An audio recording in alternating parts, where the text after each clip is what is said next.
Hi everyone, this is Michael Conan representing the TooMedToo's Star Wars Network. We've got your fix. And tonight we have someone that, if you've been paying attention to the channel recently or the going ons of a few of our friends that have been getting together doing some things, you know exactly who it is. But just in case you don't, we have Josh from the Talking Sith podcast. Hey, how's it going, everybody? How's it going, Mike? I'm doing all right. How are you? Doing pretty good. A lot of Star Wars going on right now, so keeping me busy. Yeah, there is. I actually. All right, so there's a little bit of story behind this. I actually met Josh at Star Wars Celebration, um, but he didn't really know who I was, and Yep. I didn't know who he was. But I was walking the floor with Pappas, and Josh just came up and he's like, "Hey, I heard you from 2 aisles over. I heard the voice. I came to find you." Not having any idea what he looked like, he just knew the voice, Yep. and it's just kind of funny. That's how friendships are made and acquaintances or whatever you want to say it. Like they had never interacted before and they met there on the floor just because everybody knows Mike's voice. If you've ever heard him, you don't forget it. And it just kind of branched off from there. And then recently, myself and Josh have done some collaborations with Bill Beck and Michael Pappas with their newly started YouTube show. So it's been a lot of fun all around with the Mandalorian ending. And then, like Josh just said, we have a lot of stuff that's going on right now. Oh yeah, yeah, man. I'm so happy we did that live stream together for the Mandalorian because that was the best way for me to experience that. It was a ton of fun. I had been doing them, and then people coming in and out, and it was funny though because I had people that started following me from Germany or the Philippines or from basically all over the world that still pop into the stream and hang out. So yeah, it was a good time, and just getting that started and going brought in Mike and Bill to come in, and then you to come in. I had been on your show before, one Yep. time. Yeah, you Uh, popped on. yep, and that was a blast. So Yeah, that's why. Actually, I had talked to Mike because we text back and Pappas. We text back and forth pretty regularly, and I was saying, I'd like to get a show out pretty well. He wanted me to come on, and I had actually just went on, like you said, the Scumbag Villainy show, and like broke down all the 10 now 11 new shows that Disney you know shot out at us at their presentation there. And I said, yeah, I want to have you come on and let's do a live breakdown of Mandalorian. And he said, well, Condor's over here, he wants me to do it, let's see if we can't get a group started and we can all do it together. And um yeah, even all the other guys that you had on there too, man, I loved chatting with everybody who was on there. yeah, they so it's like I do basically I have two shows. Well, I don't know. I have 8 different shows on this network because it's funny. It's a network of one with a lot of friends. Right, right. It's kind of because it was the channel, and I was like, you know what? Listen, I got so many. I'm doing so many things. I'm just going to call it a network for why? Because it's mine, and I can. Who says what a network is? Yeah, go for Um, it. and just went and started calling it a network, and it was everybody's like, network. What else is on there? I was like, well, it's me with a lot of friends. Um, and it just kind of stayed that way. And it's evolved to Monday night is the Bacta tank. I was doing shows on Monday nights for, I don't know, 6 months or a year. So even though this is number, 47, 46 or 47, it's probably number 80 or 90 if you went and figured out all the Monday night ones that, Yep. that were done. But, for me, it's like the numbers don't really matter. It's just a way for people to know as a reference. Oh, did you, it was on this one or that one. The Yep. numbers don't matter because there's so many other ones that I do in collaborations and going on your show and that show and hanging out with everybody else. But yeah, this is the like the interview kind of one where I kind of just take somebody from the fandom, whether I know them or not, and just talk with them, get to know them better. I can't call it an interview because like right now I've done all the talking. I talk way too much. Um, And then Saturday night, the septic tank, that's the one that's kind of the free-for-all where all the friends just come on. And the great thing about it is recently I've been working on Saturday nights.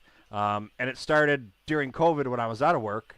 It's been going on for 8 months or whatever. I think that's about number 40 or so. And yeah, and Kylo Customs has been running it for me. So I'm at work, and we got other people doing the show, and I get home, and the show's going on, and I just hop on and jump right in. I was so exhausted this past Saturday, I just came on for a few minutes and said hi, and went and took a nap afterwards, and so it was great. Yeah, it's nice when you can get a community of people together like that. I actually started the Talking Sith pod after Celebration Chicago because, like you mentioned, I ran into Pappas. I talked to Johnny and Hawes and Steele, and met up with them a couple times on the floor and everything. And it was actually I don't know if you know Din Skysinger. Mm-hmm. He I was talking with him, and I had all these ideas and theories and such. And he's like, "Man, you should start your own podcast." And Pops is like, "Yeah, totally, start your own podcast, man."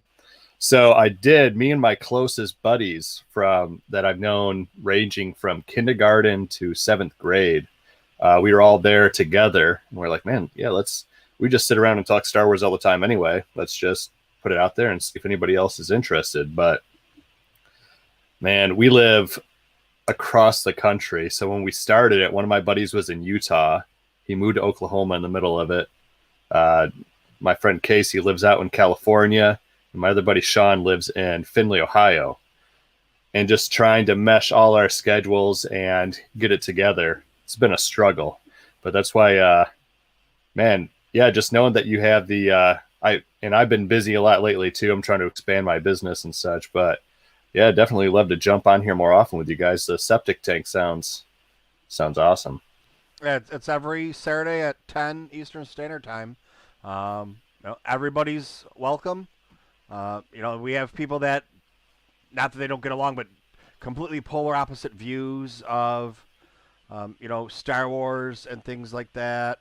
The only thing is just, be respectful, and anybody can come on, guys, girls, it doesn't really matter. It does get a little crazy sometimes because it's a septic tank. So it's a Saturday night, a lot of times people have been drinking, and there's a few of them that we've, pulled off the shelf and just kind of put that in the vault or put that in the Patreon one. Right. Just because, it's like, I'm going to wait till that goes, till the next day. And they're like, hey, is there any way you can not? And I'm like, no, don't worry about it. Yeah. So tell me a little bit more about your podcast. Yeah, we're the Talking Sith pod.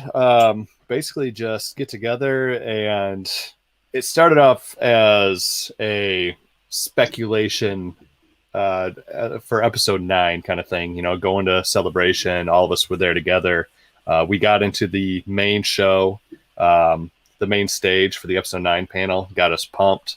And then as soon as we heard that Palpatine laugh at the end, I actually have it, I have the whole thing recorded, just basically pretty much the audio of my friends and I reacting to that. And after that, we were like, man, yeah, we're sitting around for hours on end just talking about what we think is going to happen in episode 9. So pretty much birthed from that, and has evolved into one of our favorite things to do is hypotheticals. So we take any small, minute, I post it on Facebook every once in a while. Hey, tell me your favorite, hypothetical from Star Wars, or if one little thing changed, how do you think that could affect the entire Star Wars story in Galaxy? One of the guys that we have on the podcast a lot with us is Chad Campbell. And he is, the rest of us are very, pretty much open to, the expanding galaxy and everything. And we're very much into the fandom, like, getting to know the characters. We like all the books. We like all the backstories. But my buddy Chad, he's very much of the nostalgia Star Wars realm. He collects all the old records and anything odd that Star Wars has ever done. He did that. We just had a collaboration with him a while ago. We did commentary of the original Star Wars Holiday Special. And so that's like his bread and butter, just like knowing little tidbits about that. But one of the things he hates for some reason is like the backstories, and the one that I like to bring up to him because he had kind of a, like you said, like on the septic tank, people don't always agree, but I mean, like I say, that's what makes it fun. Like he comes on the podcast, we talk about hypotheticals, and one of the things that got brought up a while ago was Wooher from the Cantina on Moss Isley, the bartender there. Mm-hmm. And if you guys are all familiar with the Certain Point of View novelization for the 40th anniversary of A New Hope, they have the backstory of Wooher explaining that his entire family was killed in the Clone Wars by battle droids, and that's why he's so against droids. That's why droids aren't served there, you know.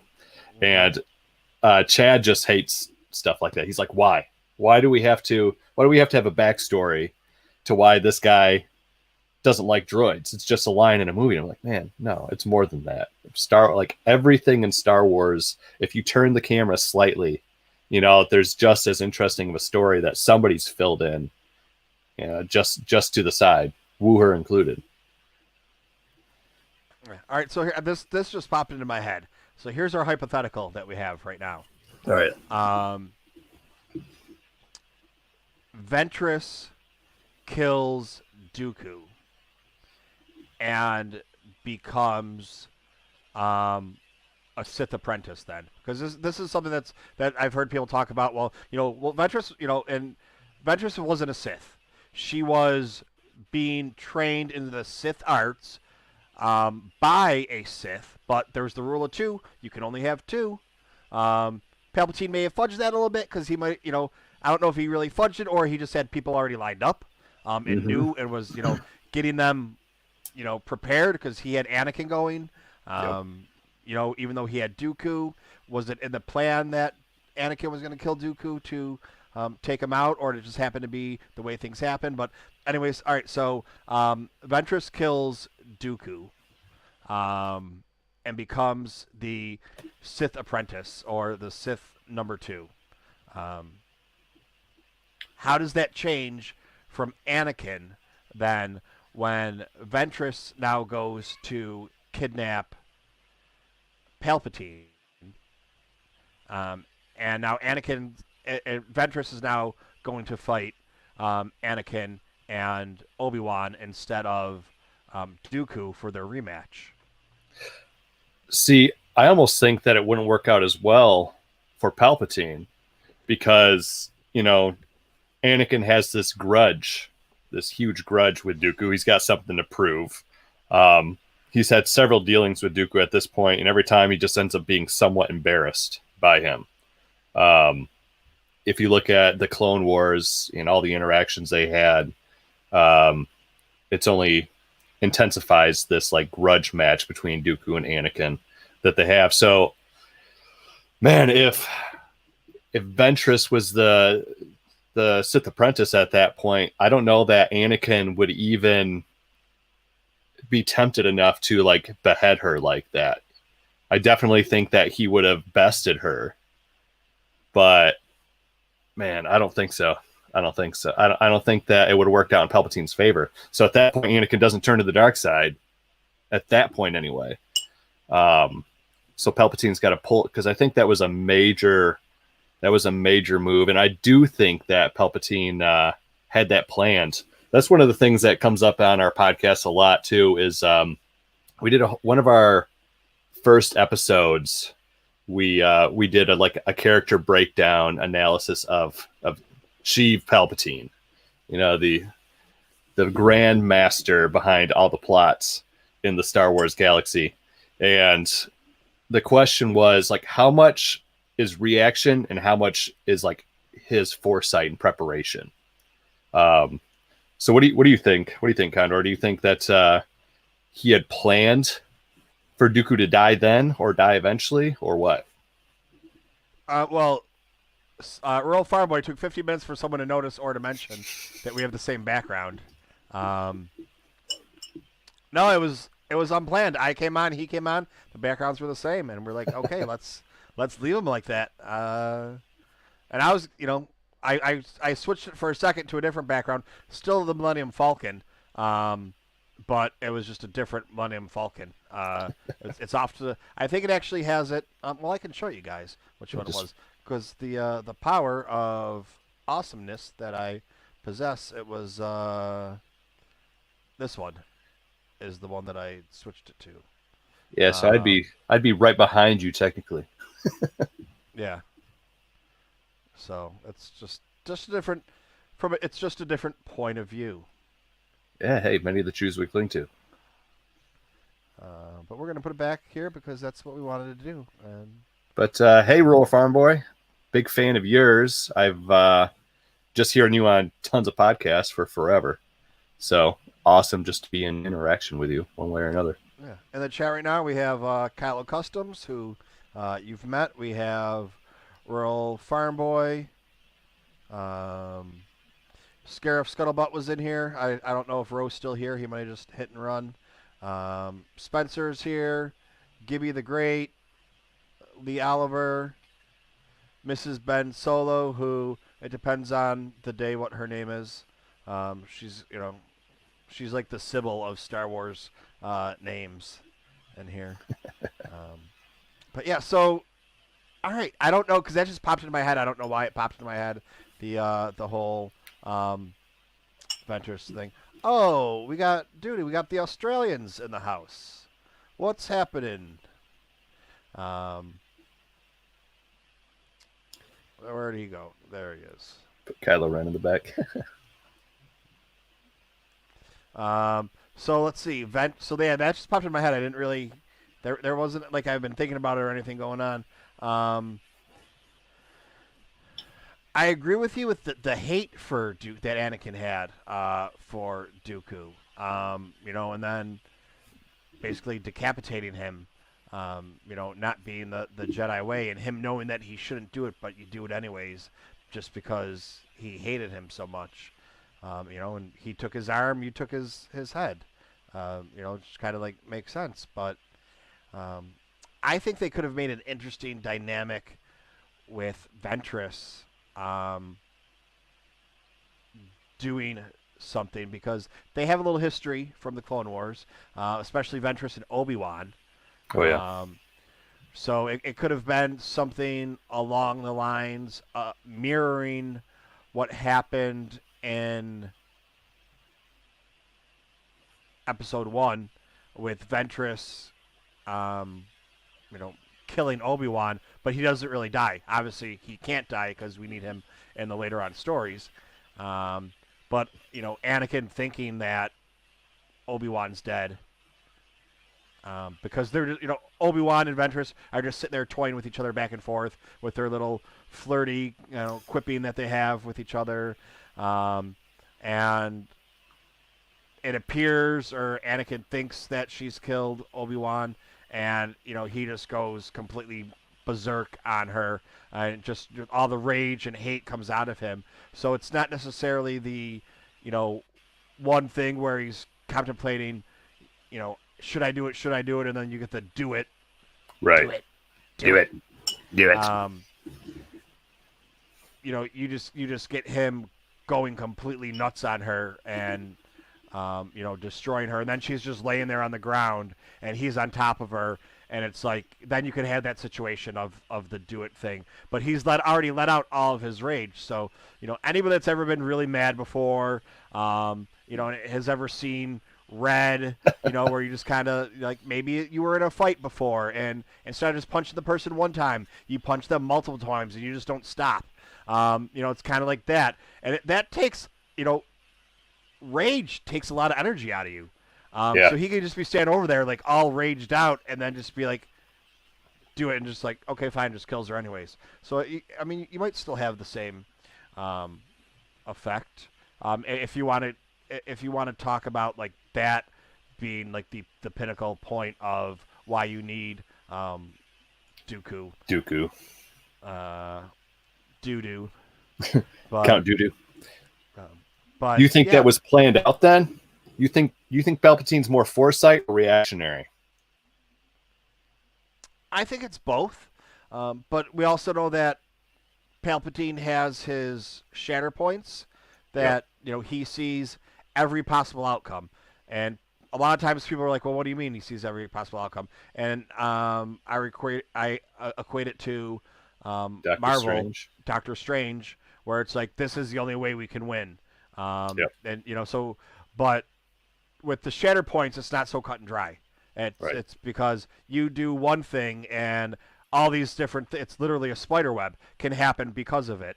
And then which ones have the most overlapping, or which ones have the most times that it happens. Um, I mean it's I mean because it's like in real life, if you didn't miss that red light, or you didn't stop or whatever, how would that have changed? Would that that car accident? How many times have you seen a car accident and be like, oh my god, if I didn't get stuck at that red light, that could have been me? Or I Yep. mean, anything like that. And so if that's something that he's dealing with, I think he had a plan to. I mean, it was his plan for Dooku to kidnap him. Whether or not he was going to have Anakin kill him,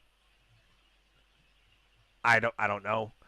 It could have been a little bit of both. Well, you mentioned earlier like the rule of two thing, right? So depending on what you're looking at, like the play. Have you ever read the Darth Plagueis book? Of course. So one of my favorite novels. I've literally probably read that like 5 or 6 times at least. So yeah, you have the rule of two, quote unquote. But yeah, Palpatine plays that pretty fast and loose. He's got Dooku in his back pocket for a while. He's kind of flirting with him while he's got Darth Maul.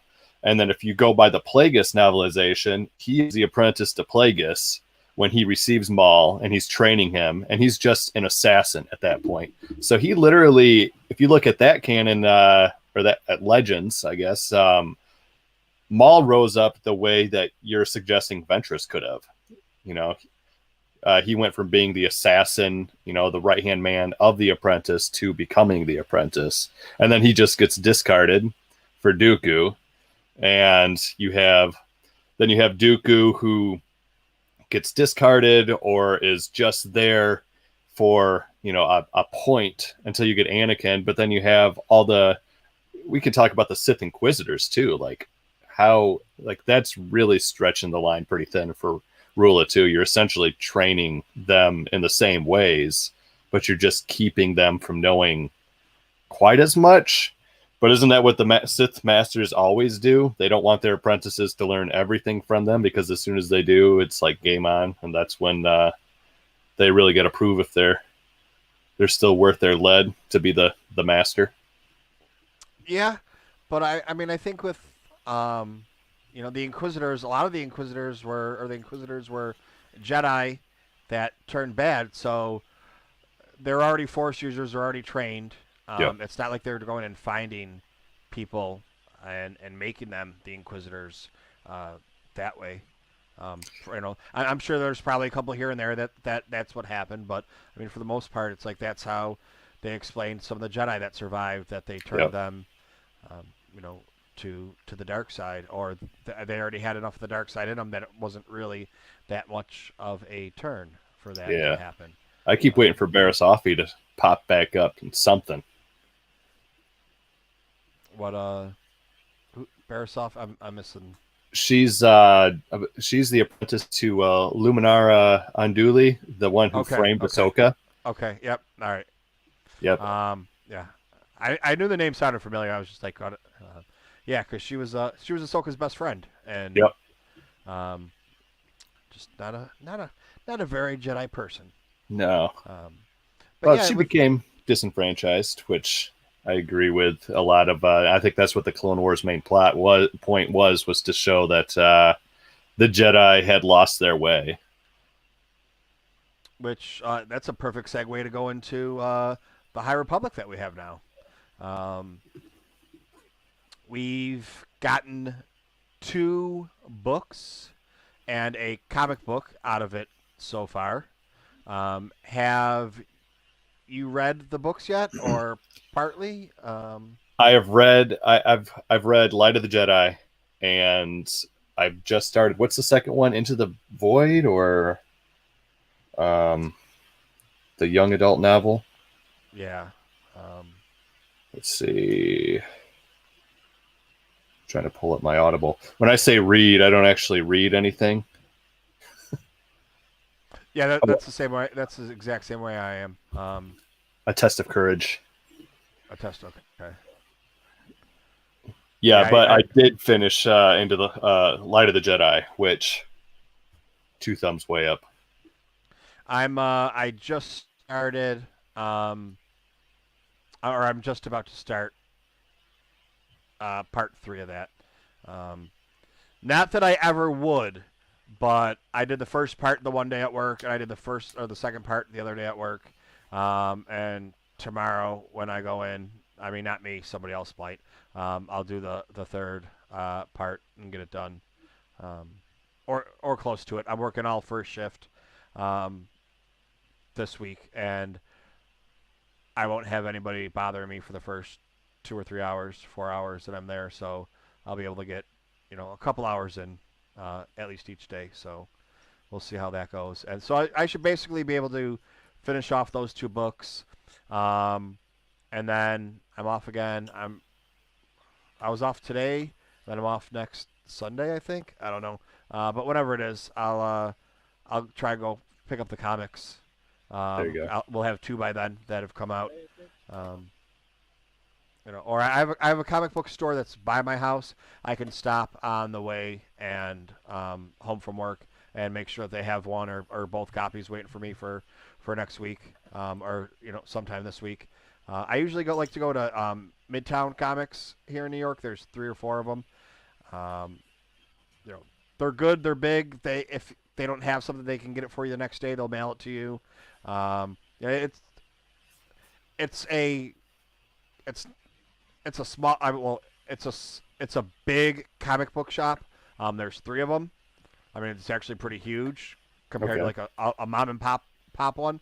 Right. Um, it's just a mom and pop one that made it really big and popular, and now has 3 stores that are 5 times the size of a regular comic book store.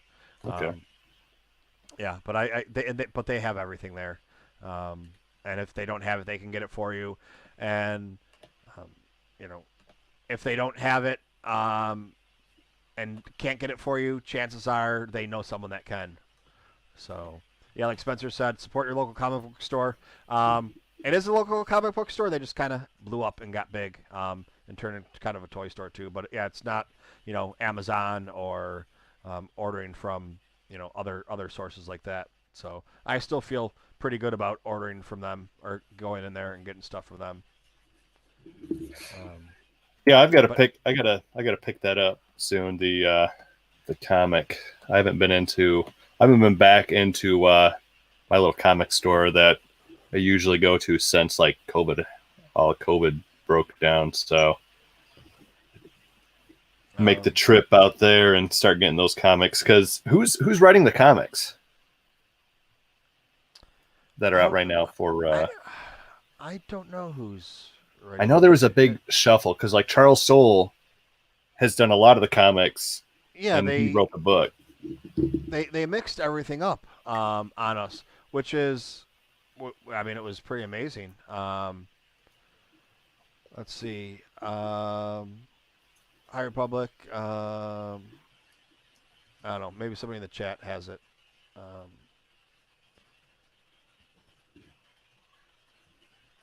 Because Claudia Gray, Lucasfilm begins new era, explore High Republic. Um, Justina Ireland has the Test of Courage. Soul's the Light of the Jedi. It doesn't say the comics here. Let's see. I had this all in notes somewhere when we did the big Project Luminous Um, breakdown.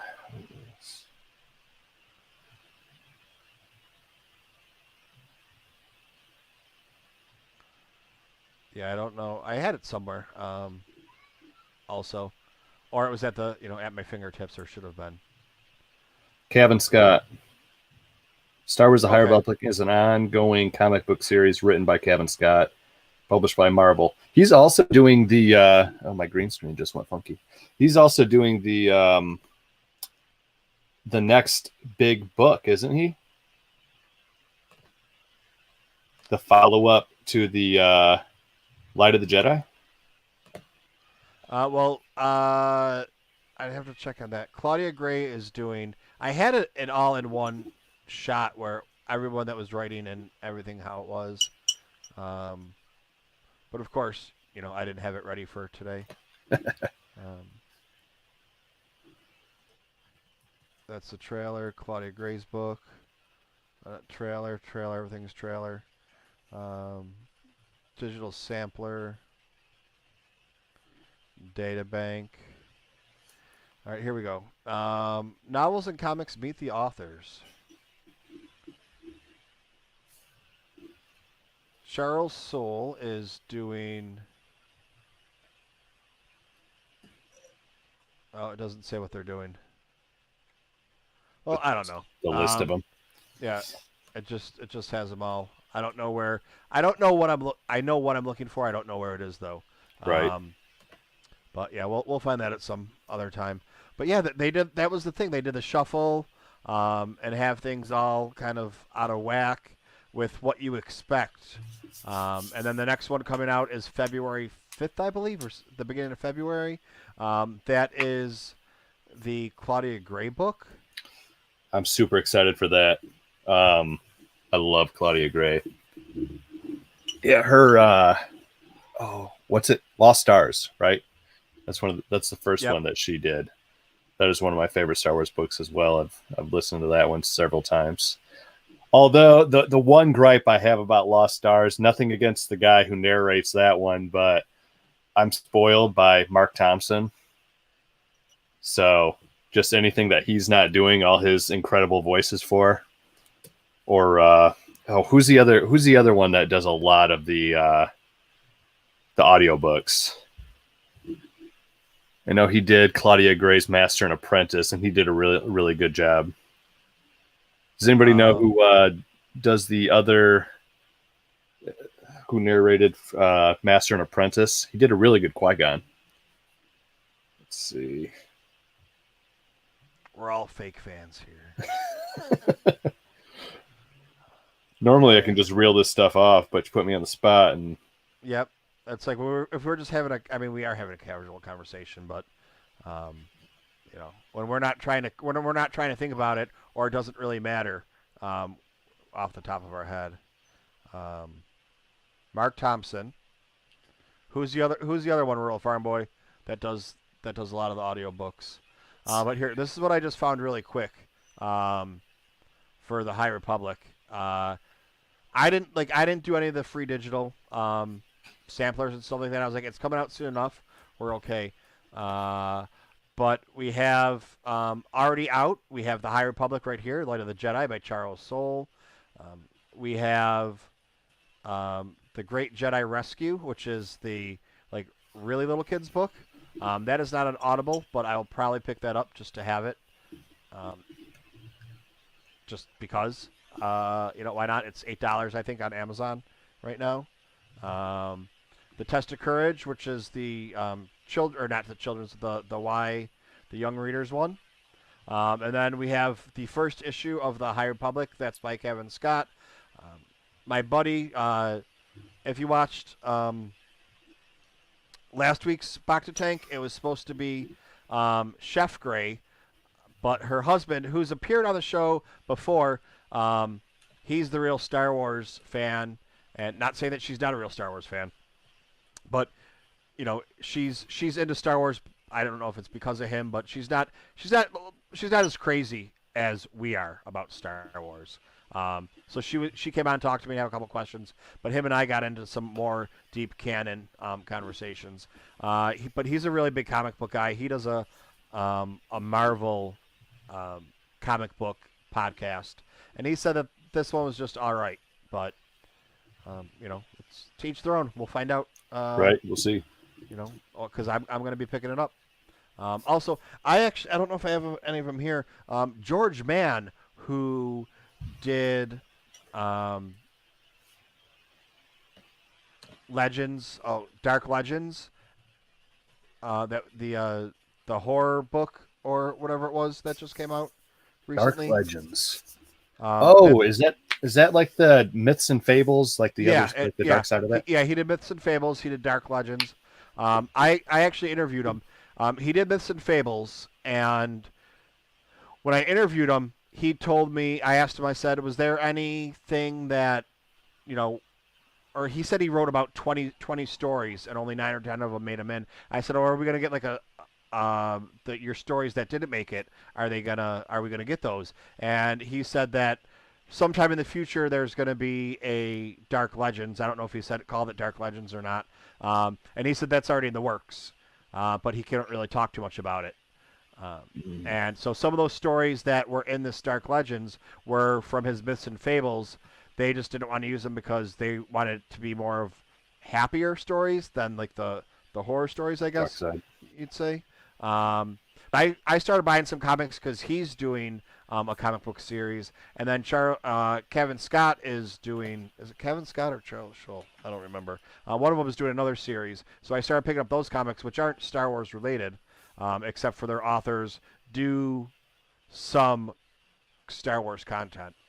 Okay. Um, but yeah, so you have Kevin Scott doing. I don't know if it's him doing all of them or what that is. I'd have to double check on that. I think so. I think he's like the showrunner, or basically, like Soul did a couple of runs now of the comics, so they write their whole story or whatever. But it could be different with the High Republic because it's huge. Yeah, and then you have over here, Coming Soon Into the Dark by Claudia Gray. I believe that comes out February. I don't know if it's 1st or 5th or whatever. Second, third, I don't know. The books usually come out on Tuesday, so the 1st is a Saturday, I believe, or is that a Sunday? Let's see. My birthday's on. The 1st is a Monday, yeah. So I Yep. think maybe 2-2. A 2-2. It will come out. But don't quote me on that one. But then we have from Daniel Jose Alder, Star Wars: The High Republic Adventures #1. So we have another comic book series coming out. Yeah, February 2nd. You're right. Kind of. And I think that's all we have right now that they're telling us on there, or from whenever this was updated and put out there. But man, I wish I would have gotten that. I wish I had the N and got all these books in the advanced copies. Yeah. I would have actually read them if I had those coming in. Yeah, I would definitely make an exception if I got a advanced copy because Yeah, I get a few. I have 2 of the publishers that send me books, but there's so many more publishers. I think I counted the one day. There's 11 different publishers that put out Star Wars books, and I have 2 of them that I get. So one of them's DK, one of them's Disney Lucasfilm Publishing. okay. I need to get Del Rey. Del Rey does more of the novels. Then I'll actually have to start reading. And then just working on some of the other ones. Then Insight Editions, things like that put out. I think Insight Editions put out the Galaxy's Edge cookbook. I think they're Yep. putting out the other They're putting out the baking book that's coming out. They did the pop up book. Did you see the pop up book? That thing's massive. I have. Well, of those, I have 2 of them. When Mike and I were walking around at Celebration the day before, or the one day we were walking around, we saw the guy that had made the book, or he was whoever was in charge of the company or Okay. was there. I shouldn't even say in charge of the company. Whoever was there was telling us about it. He's like, hey, there's a panel going on right now. Oh, really? and they're going to be introducing this book. And we're like, okay, we want it. He's like, well, it's not going to be on sale till tomorrow or whatever. And Mike was leaving, so I ended up buying 2 copies for us. I think that's how it went down. Then we got them signed by the author, and I went home, or I was smart. I got my girlfriend the Game of Thrones one, and I got the Star Wars one. I had both mine signed. I don't remember if I sent Mike's home or whatever it was, but there was something with that.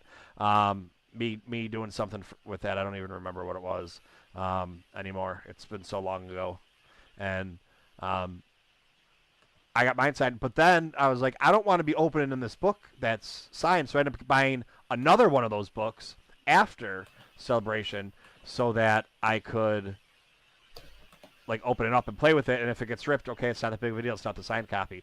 Oh, that's what it was. So the Game of Thrones books. It wasn't the Star Wars one. I don't think that Mike had. It was the Game of Thrones book.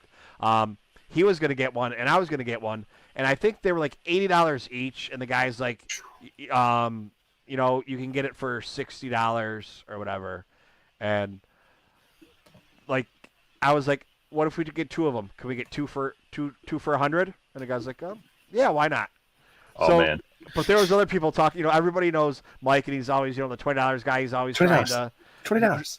He's always trying to, make money off the side hustle and that. But just me and him walking around that floor, and I was like, all right, I'm going to show you how to do it, Mike. And I was just like completely being insane, and then working off of him. But I still tell this story. I got into the Hasbro line, so I was able to get the Obi-Wan and the Darth Maul. And Mike was in line with me and came in. He wasn't even supposed to be allowed to come in with me. But we walked by the line, and there was nobody there because they had just reopened. So they let him come in with me. And he had the opportunity to buy both of those and decided not to because he said, it's not right for me to do that. What if they run out and someone that's supposed to get them can't get them? And I was like, so everybody talks about, yeah, he's going to try and make his money off you, but he's still honest. Right. That's what the whole the whole thing is. He's gonna nickel and dime you and try and get whatever he can, but he's honest about it. And like he had the opportunity, he could have grabbed him and turned around and sold him for $200 right there on the spot. Yeah. And he was like, no, because it's not, because he knows like what it would feel like for him if they were gone. Also, trying to get into the store at Celebration. Him and I walked right in. We were walking by and they just reopened it. We walked right in there, and yeah, we had some of the best luck there. It was a good time. As a Dutchman, I both respect and resent that, and Mike. So, yeah, Vader's girl, how are you doing? Thanks for stopping in here. I didn't even say hello to you. Oh, and who else we got popping in here? I'm horrible at watching the chat too. Once I start talking, we got Talking Sith podcast in here. Hey, I know that guy. And we have Vader's girl coming in. Yeah, it's that pop-up book is massive. I heard did you say you interviewed that guy? Or you met him at I met him, but I talked to him for like an hour because there was nobody there. No one cared about him at the time until afterwards. Right. Yeah, I've heard him on a podcast now. I'm trying to remember which podcast I'd heard him on, but I can't remember. But yeah, pretty huge, massive book. I'm afraid to get it just because I know I have a 4-year-old and a 1.5-year-old, and it would just be toast if they got a hold of it. So, I mean, that's why I got the second one. But I'll do once I get everything all set up, I'll do a video of it where it's the whole pop-up thing, Kat, and I'll make sure that you're there to take part, and at least in the chat, and whatever it ends up being, because there's so like literally so many moving parts, and it's not like a kid's pop-up book. I mean, the thing is huge. But then that made me go and buy a couple of the older pop-up books that they had. And then I found another book on eBay, which was the prototype of not this pop-up book, but one of the previous pop-up books. And then, come to find out, lo and behold, there's like 10 Star Wars pop-up books that aren't like made for kids. Oh yeah. They're not as intricate as this one, but yeah. Spencer, I'll do a video on it one of these days. once I get everything, I just got the green screen. I literally have a green screen that goes from my one wall, goes the entire length of the wall. Well, it doesn't go all the way back because behind it, I have a bunch of Star Wars toys still in boxes because I don't have anywhere to put them. And then the whole back of the other wall. So that's going to be for on Live It when I do my virtual reality video games, so I can actually be in the video game and whatever. So that's why I have the two walls set up like that, which is a really funny story because I told Danielle, I said, hey, I'm going to get a green screen for the back room. And she was like, okay. And she just thought I was going to get it like I have my backdrop and hang it off of there. But it actually turns out, no, I meant to get it for the whole room. So when I was put up the first time, she's like, what is that? I was like, oh, it's the green screen. She's like, why is it so big? I was like, I told you I was getting a green screen for the back room. She's like, no, you told me you were getting a green screen for the back room, not that you were getting a green screen for the back room. And I was like, well, why would I tell you that I'm getting a green screen just to, put on my backdrop? That would make no sense. So that was a little miscommunication. I wasn't trying to hide it from her. Like I literally said, hey, I'm going to get a green screen for the back room. And she just didn't realize that I was going to get a 20-foot green screen. So. Yeah, I hear you. I got to, my wife just recently started a new job and has taken over what used to be my office and like man cave with all my Star Wars paraphernalia and collectibles and everything in here. And now I'm being slowly kicked out of here. So I'm in my basement. I'm actually building a small studio, and I'm just going to paint all the walls green. Get some nice even lighting in there. Well, that's the other thing I need to do now too is when there's no sun, it's fine, but I need to get blackout curtains. I haven't tried it with the the light coming through. Earl Farmboy just posted a link. I don't know. He wants people to go watch other videos instead of a little sizzle. Hey, wait for me to put out mine. Hey, become a Patreon member. I'll put it on there. Thanks, Earl Farmboy. Yeah, that's what I'll do. I'm gonna throw it on the I'm gonna throw it on the Patreon channel. I'm gonna start. I've been saying this for a while. I'm gonna try and start putting more content on the Patreon channel, and then just after it's been on Patreon for a little while, then put it onto regular YouTube for everybody else to see.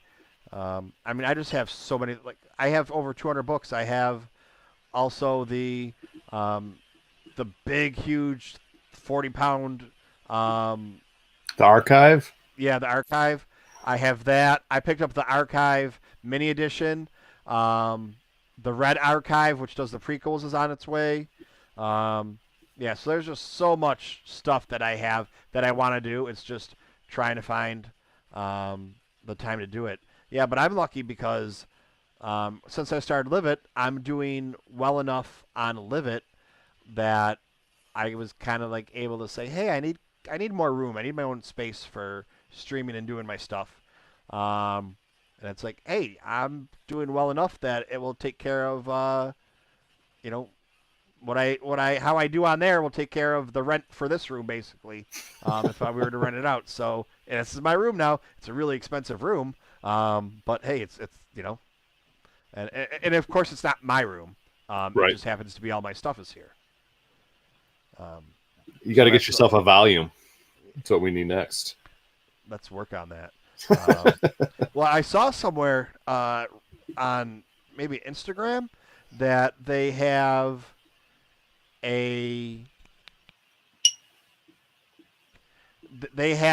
so basically I'm explaining to people that once I'm up with the virtual reality, I'm like going to be in the virtual reality playing it. So like so you'll actually see me playing if I do like Vader Immortal. You'll actually see me in there doing Vader Immortal. You need to run like 4 different programs or 5 different programs to be able to do that. I'm having problems getting them all synced up now so that I can have it that way.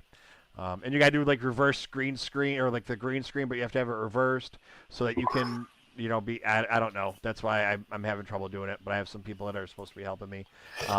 But you can they have now mocap suits that you can buy, and they're only like a couple $100. So you can actually be then in the game instead of it Ooh. just being you. You're actually in the game, and it's like maybe I don't know. We'll see what happens once everything's up and running. We'll see how that's gonna be.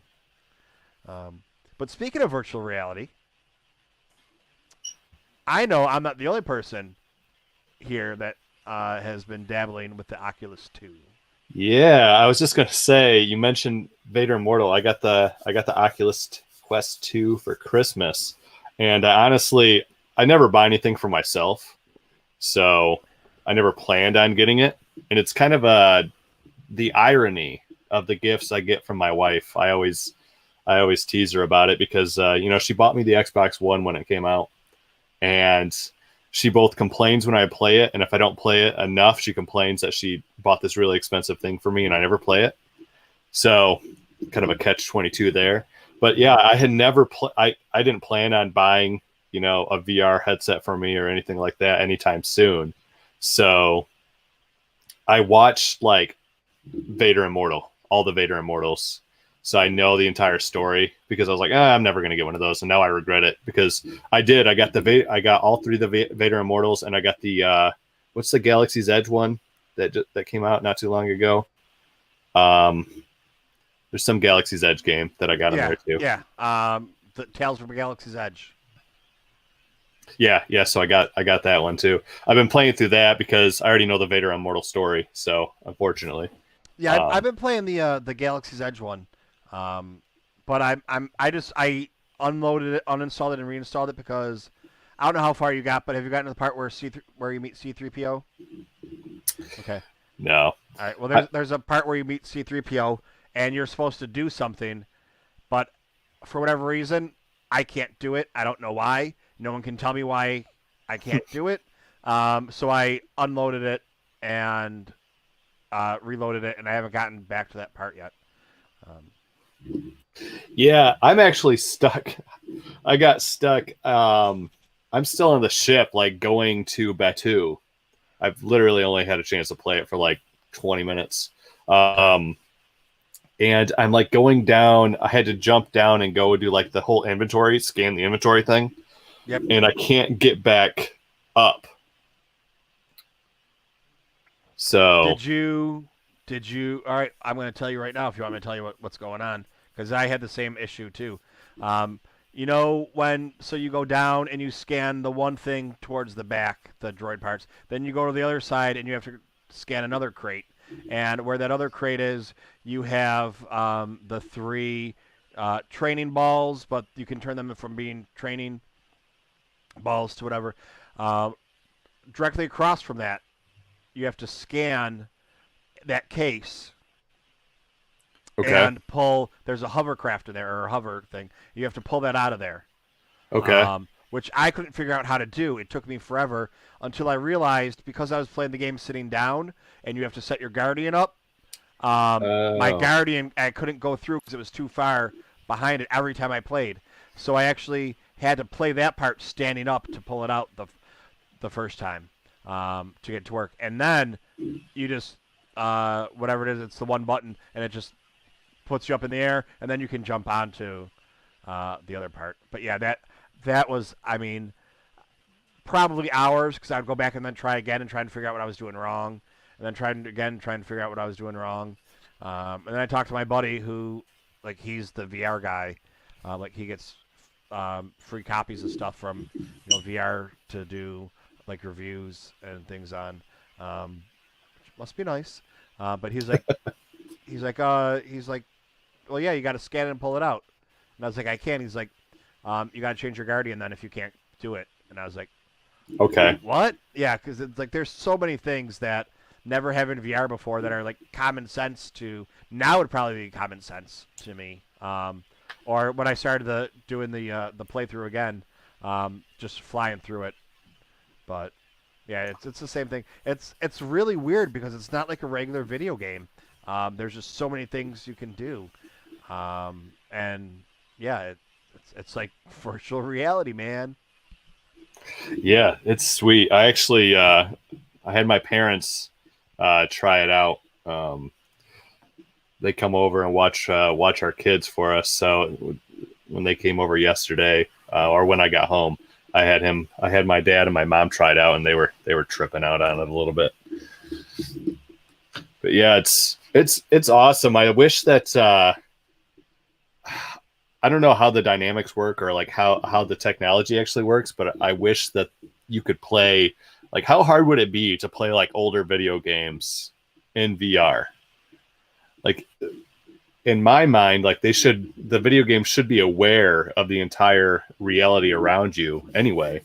Maybe it would just have to be rendered, or, probably take more CPU or whatever. But my friends and I are huge KOTOR fans, and I would love to play KOTOR in VR like that.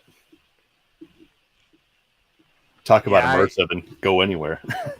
I'm one of those people that, I'm not very computer savvy, and I don't know a lot of computers. What I do know is what I've taught myself. Like, I had no idea about video cards until I was going to buy a new laptop, and, I was like, okay, what do I need for gaming? What do I need for this? What do I need for that? And then, spent 2 or 3 days just, plowing through everything and comparing and learning as much as I could. So, I'm self-taught in 2 days, which probably isn't enough to know everything. But, it was enough for me making my decision. Like, I got my laptop, and I made sure that I could upgrade it. So like right now everything's upgraded on it. I have 3 or 4 terabytes of memory in there. I'm running 64 gigabytes of RAM. So it's like basically my laptop has become like a mobile workstation. But I don't want to use it as such, because I don't want to be carrying it around, because it is so souped up that I would have bought an iPad instead. So like my laptop is just treated as, it just sits back in my office, and, I don't move it. When I need anything, then I, just use the iPad for it. But it's great because now when I go to Celebration, I have everything right there. So that's why I said it's a mobile workstation.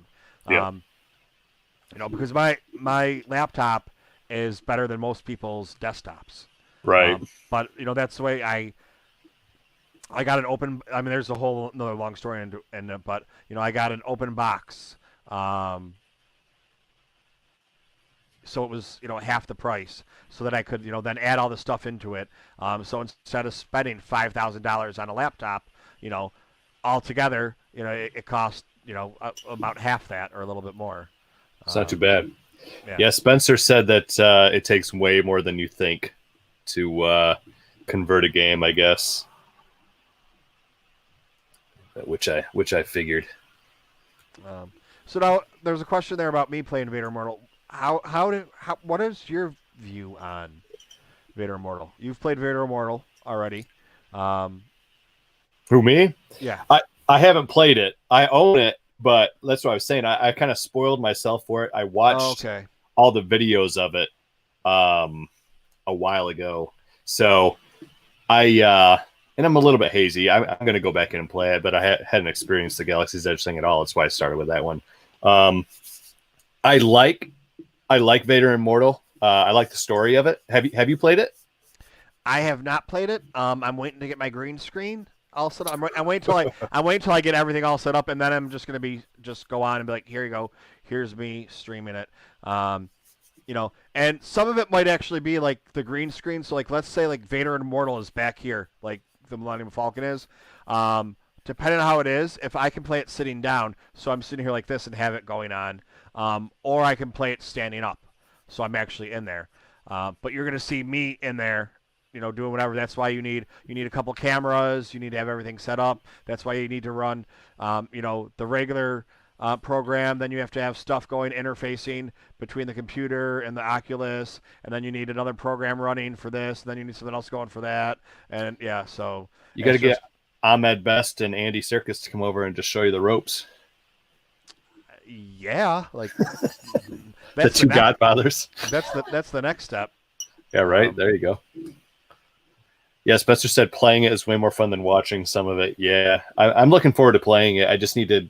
I want to find a time where I can do it quite a bit. I was telling Pappas, I was like, man, I need like a warehouse or a gymnasium or something just to run around and do that in. Yeah, I was supposed to go over to his place and play it. This is all pre-COVID, around last Christmas. It was just trying to, get things matched up, and that's what people don't understand. It's like New York City's big, and you can get a lot of places quickly, but where he lives and where I'm at, like I have to take the train from one end of Brooklyn all the way up through Manhattan, all the way to Queens till it ends, then hop on another train for like another 20 minutes, and then I still have to take like 20-minute cab ride to get to his house. Or I could rent a car for $200 for the day, and it's like, which one do you want to do? You want to spend, but yeah. So, like, I could go to Philly and get to Philly faster than it is to get to his house, taking, the train or whatever. But, with the car, yeah, a car is a half hour. It's just, not having a car in New York City, because who needs a car in New York City? Until you do, and then it's like, oh, God. It's a 2-hour trip then. Yes, Spencer, you know what it is? It's a lot of work to get it set up. Once it's set up, though, it's not a lot of work. Once it's set up, it's just hitting, a couple buttons to get something going on. City Jackson. City Slackhawk. Yeah, Jackson's been rumored. He was rumored, I think it was last year, the middle of the year, that Jackson was getting a Black Series figure. And I don't know if it was officially announced, but Yakface announced Oh, really? it. Which, if Yakface announces something, it's, 99% chance that it's going to be true or happening. It's just not officially announced. Right. So yeah, there's so much stuff coming out right now. I mean, forget the regular content. There's so many toys coming out in Black Series. They just revamped all the Black Series and put them in new, like this guy right here, new shiny boxes, and give her an extra, an extra lightsaber. Now we're good to go. But I really like what they did, with all the different, this is the Clone Wars. The Clone Wars are all yellow.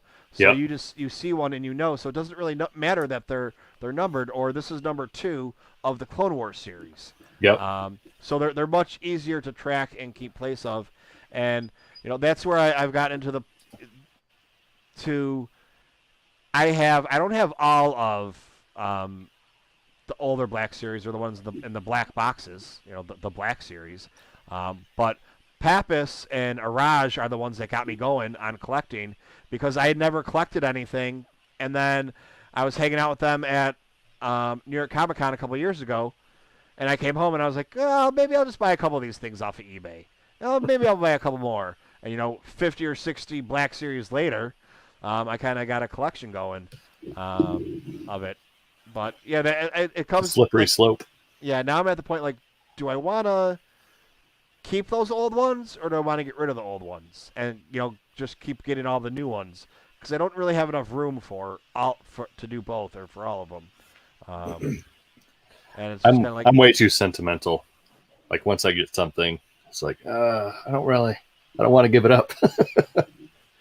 Like, yeah. I know Johnny Grasso, he collected like he's gotten all the like the original, with the original 10 or whatever. I'm not a huge collector, so I don't know, but he collected all them, and he was talking about like, yeah, maybe I'll sell those, and I'll give some back to the guy who like gifted them to me or whatever, and then I'll start over. I can never do that. Like, the stuff I have such a ridiculous emotional connection to. Wouldn't be able to give it up. Yeah, Johnny. I believe what Johnny was talking about, wanting to start the collection, and Mike G, who's a really great guy. I met him at Celebration. He had an extra set of the original 12, and so he gave them to Johnny as a gift, and then Johnny started collecting the rest of them, and now Johnny's completed his collection, and I don't know what the last thing was said or whatever. But then he was talking about, well, maybe I'll just sell them and move on to Transformers, or maybe I'll sell them all, and try and go and collect them. Um, you know, or the other thing I think he might have, if I don't know if it was him or not. The other thing he might have said was, taking the ones that he has, and let's say it's an 8, like a grade of an 80, replacing it with an 85. Yep. So now that you have it all set and done, trying to improve what you have. Little by little. Yeah. Yeah, like what I do a lot of now is, when I was a kid, I didn't get a whole lot of everything that I wanted. So I've got all these things that are just like nostalgia trips for me. And I got this Power of the Force action figure right here of Palpatine. So I was 10 when episode 1 came out. So I was already a huge fan of the original trilogy. For the longest time, actually, I was introduced to Star Wars by my dad having a VHS recording off of, like, I don't know, TNT or something, of Empire Strikes Back. And so for the longest time, the only Star Wars movie I ever saw was Empire Strikes Back, because it's the only one my dad had recorded. And one day I was like, man, they should make more of these. I want to know what happens to Luke, and this Vader guy's his father. And he's like, oh yeah, there's 2 more of them. So by the time episode 1 came back, I was already well versed in the lore of the original trilogy. But this one I got, it has a special place in my heart because they have the flashbacks here, the flashback photos. So like for Obi-Wan, I'd already seen I can't remember if it was when the movie had already come out, or I already knew so much about the movie just like watching E-Entertainment and everything. I had all the trailers and all the little sneak peeks recorded on a VHS that I would just like watch through over and over and over again. But I know there was an Obi-Wan one that had like Ewan McGregor as young Obi-Wan. But this right here is how I realized that Emperor Palpatine was Sheev Palpatine, because there's like photo flashback. Wait, who would the Emperor have a photo flashback of? It's like, oh, he must be the Sidious, like the Sidious guy. And I pulled it down and I see Senator Palpatine, and I'm just standing in the middle of Meijer that we have up here. It's kind of like Walmart, and just remember basically having a meltdown that Senator Palpatine was Emperor Palpatine, and just the ramifications of all of that hit me standing there as a 10-year-old. It was hilarious. Yeah, because we never, this is one of the things, we never knew who he was. We didn't know until the first one, and then, episode 1, and then we didn't even know that it was him technically until the toys started coming out, at the time, and we don't even get his name then for a while. After that. Yeah, his name was never mentioned in the movies, in the original trilogy. You would only know it from the books or from, I don't think originally he was even listed as Emperor Palpatine. He was just the Emperor. The Emperor. But he was Palpatine. It was dropped in the novelization for A New Hope, I believe. And then, of course, the novelizations of 5 and 6 as well. But yeah, so unless you, and that came up a while ago in a podcast, I said, that they never mentioned the Emperor's name in the movies. They never mention Ewoks in the movies. They never say the name Ewok. They never, I don't think they ever, in A New Hope, do they say Tatooine? I think somebody asked me that the other day, if they actually name drop Tatooine in A New Hope. I don't know. I'm going to have to go and watch it now and see. Yeah, hey, which version are you going to watch? Ronnie J. Lucas on here said, which version of the trilogy do you like better, the original version or the digital enhanced versions? Where do you stand on that, Condor? To me, it doesn't really matter. Like, I'm not a purist like that. If I had my choice, I would watch the originals, but they've been on TNT and everything so many times that you've seen them how many hundreds of times that they're kind of like mixed together. Yep. Like now you do notice though when Jabba the Hutt comes in, which like that's one of the things. Like a lot of the changes that were made aren't big deals. They're just little things here and there. But you have something like Jabba the Hutt comes in. That one I don't. That one I do not agree with at all because we get Jedi. We have this big, huge guy, whatever he is, whatever you want to call him. I mean, he's a slug, whatever. Just we're just calling him a guy. He's this big, huge guy that's supposed to be menacing and horrible and disgusting and well, now you see him in the first one, and it's just kind of like, oh, all right, he's not really that big. He's the same size as Han. Han's just kind of walking all over him. So it's you have these issues then that it was cool to put him in there, and he was originally going to be in there, but George Lucas, I mean, Jabba the Hutt was originally a human or a human character, and then they decided not to use him because it wasn't George wanted him to be Jabba the Hutt that we know now, but they couldn't make a Jabba the Hutt look good, so they just cut that out of the movie. And then 20 years later he puts it in. Well, that takes away from the reveal. Yeah. But it's not even the reveal. Jabba the Hutt's this 20-foot long character. Well, now he's just a 6-foot tall guy. Same size. And it's just they can't get him right either. They can't get him right. There's been 4 versions of the digital Jabba in A New Hope now. That's really the only issue I have with changing the stories or going back to them and making those adjustments. Like he wants to put a rock in somewhere, so there's 3 rocks instead of 2. Okay, whatever, dude. Like who really cares? I mean, unless it's a trivia question on how many rocks were there in scene 47 at 42 minutes into A New Hope. That's the only time it's really going to matter if it's 2 or 3 rocks, what version you're talking about.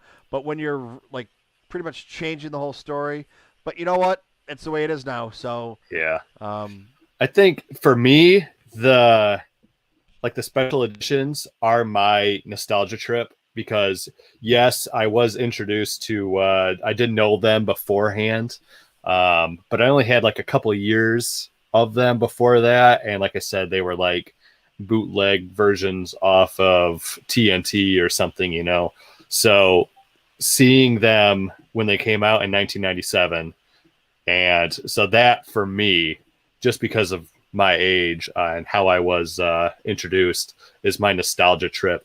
Like, do I disagree with some of the stuff? Like the biggest thing I disagree with, and I know it's like a huge thing in fandom, is the Han shot first thing.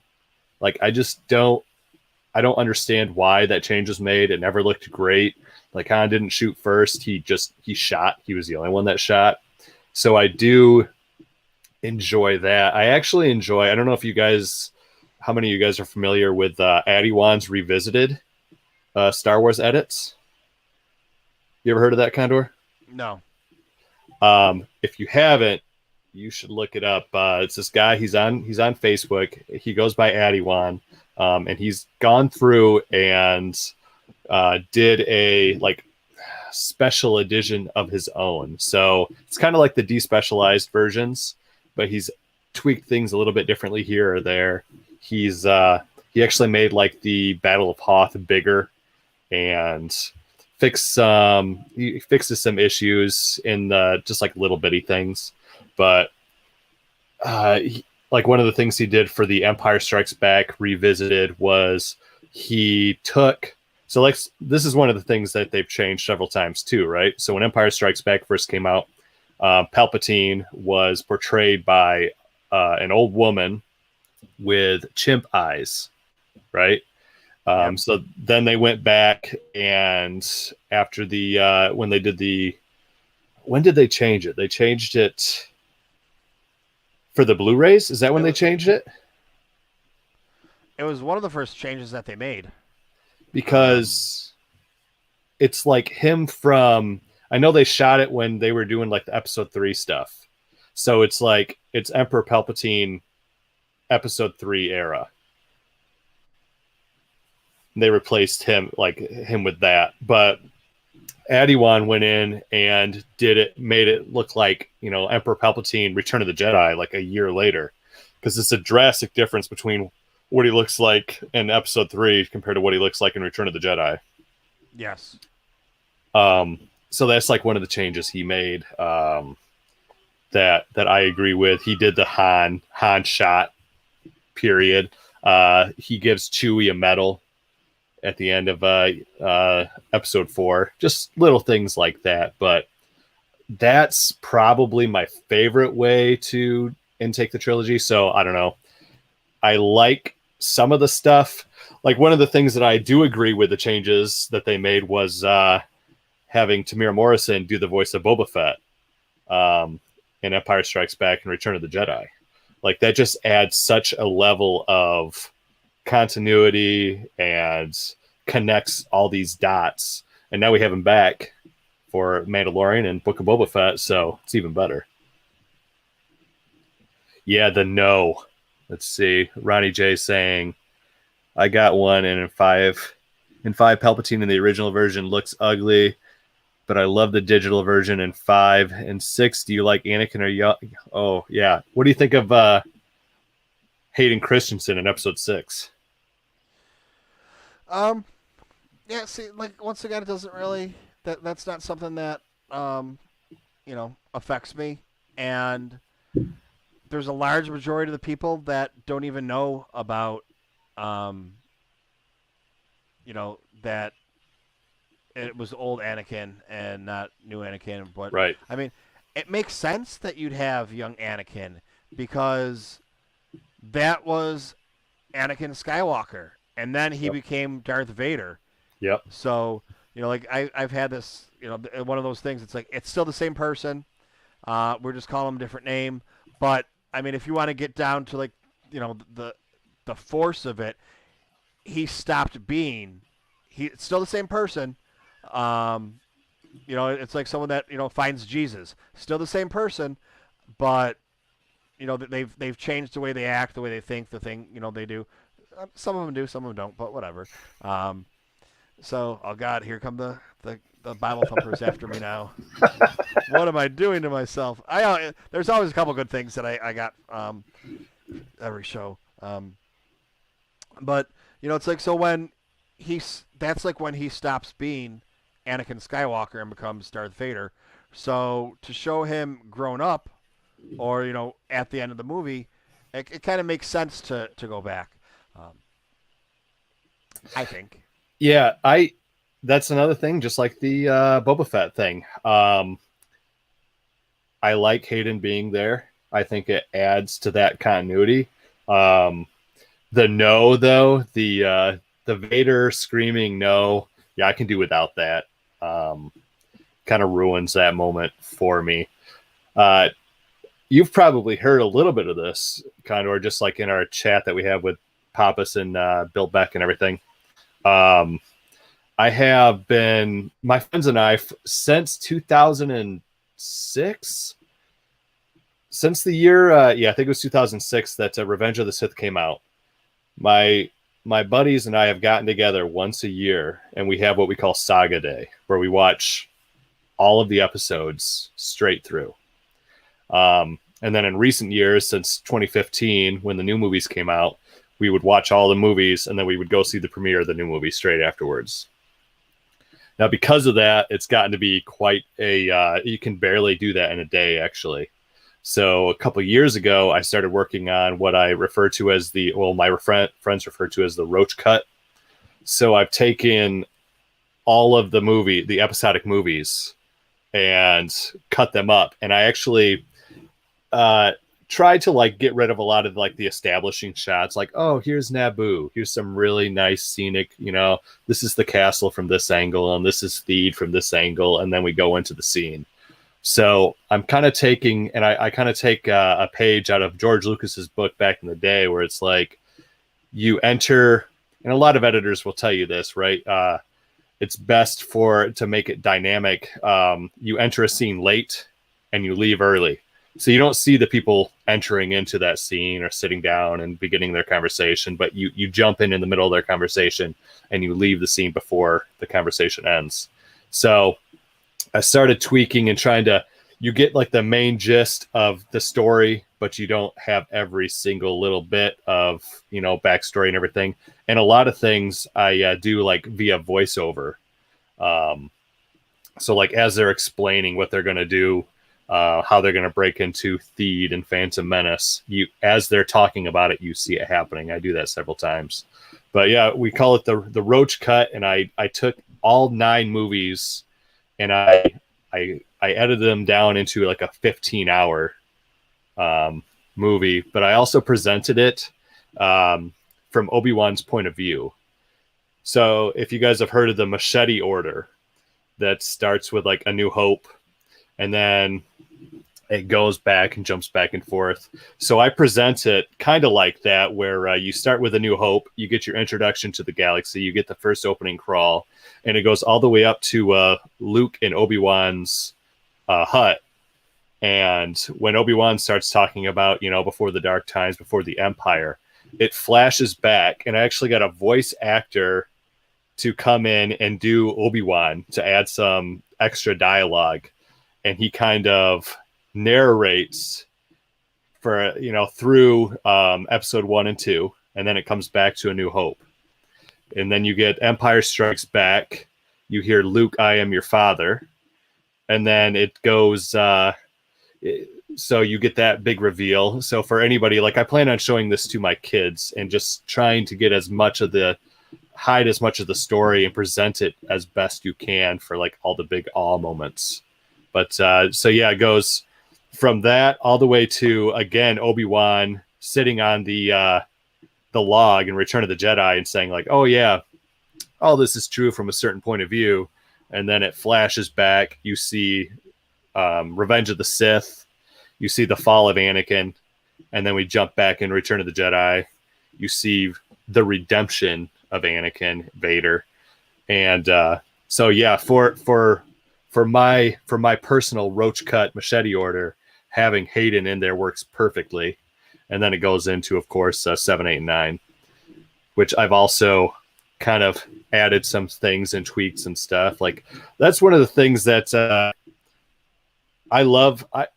I love that we have Hayden back now. I'm sad that he's coming back for Kenobi and he didn't play a bigger part in Rise of Skywalker or the sequel trilogy for that matter. Yeah. Well, since you brought up Machete Cut, I don't even remember. I had some crazy fuck. Oh my god, what the hell was it?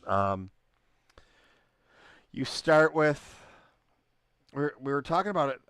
It had to be on the septic tank. It could have been here. I'm not really sure. But you get A New Hope, and then you go through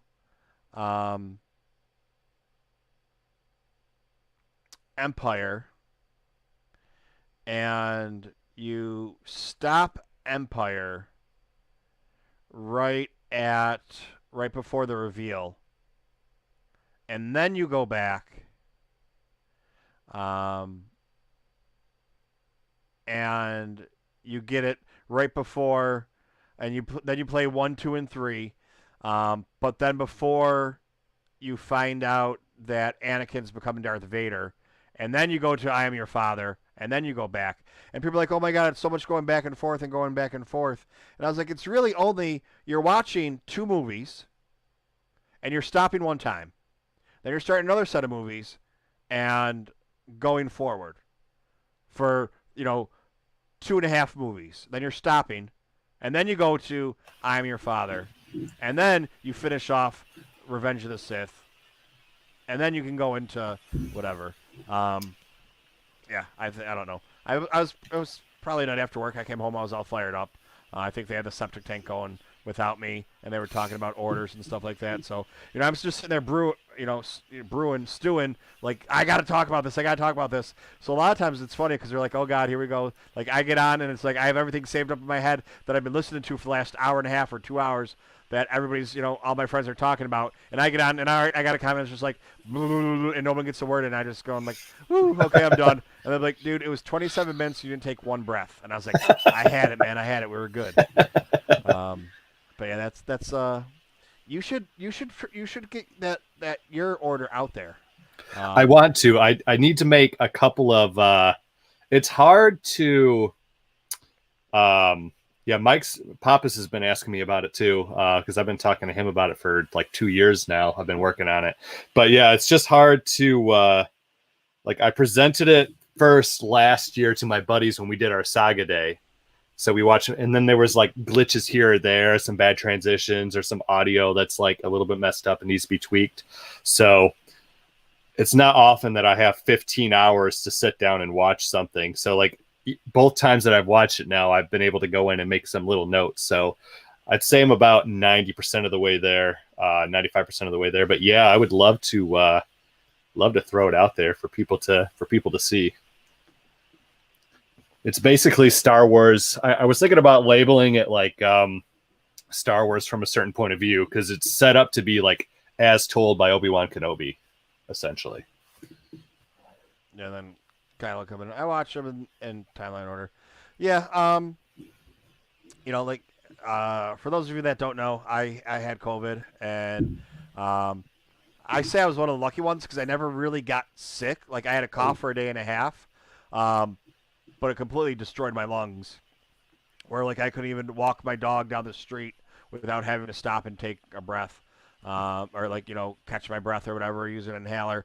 I live on the third floor, and I couldn't walk up my stairs without having to stop, or it was like I was having an asthma attack.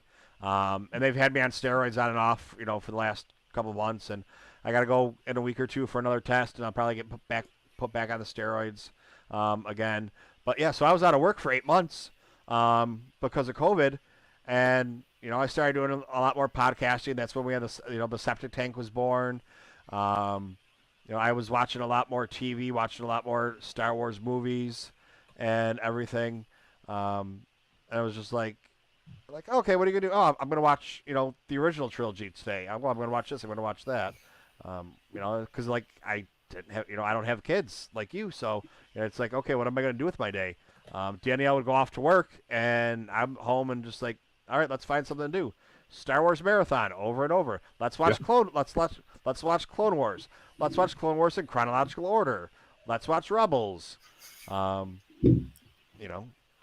I'm trying to get some of my other buddies on the Talking Sith podcast that come on there with me to watch Clone Wars all the way through. My best bud, his name is also Josh, since kindergarten. We grew up loving Star Wars together, had our own, we role played, we basically LARPed Star Wars every day on the playground growing up our entire childhood and have like expansive backstories for these characters we made up.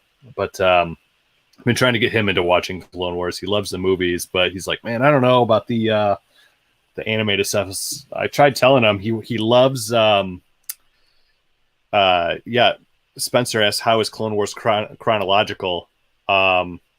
That's what I've been trying to get him to do. So yeah, Clone Wars in classic George Lucas fashion, right? Like he can't put anything out in like the correct order or whatever. So what happens is he would go through and he'd make the first season and he'd decide like, oh, I want to fill in this story and add a couple episodes before this and before that.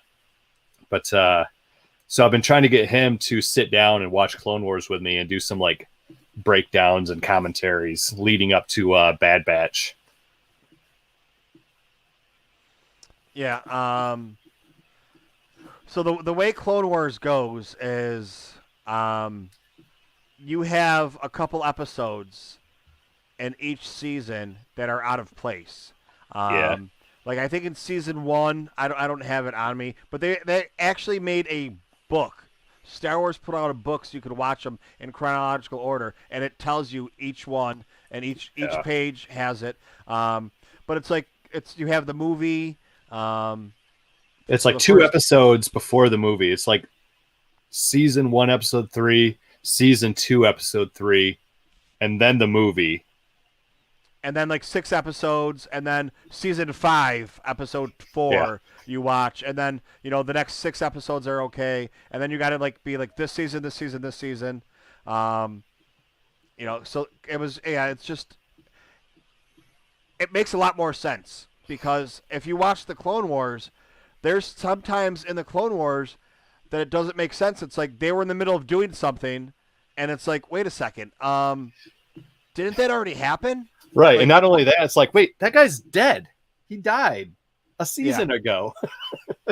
and then they come back, and it's just like, yeah, there's a lot of, yeah. If you have the time, there's a book that has it, and it actually gives a little, plot summary of it, and it tells you like little information that you need to know or whatever. Or you can also look it up online, and they have it for you. You just hop back and forth. Yeah, they got it .com actually. I'll put the link right there in the chat. Okay.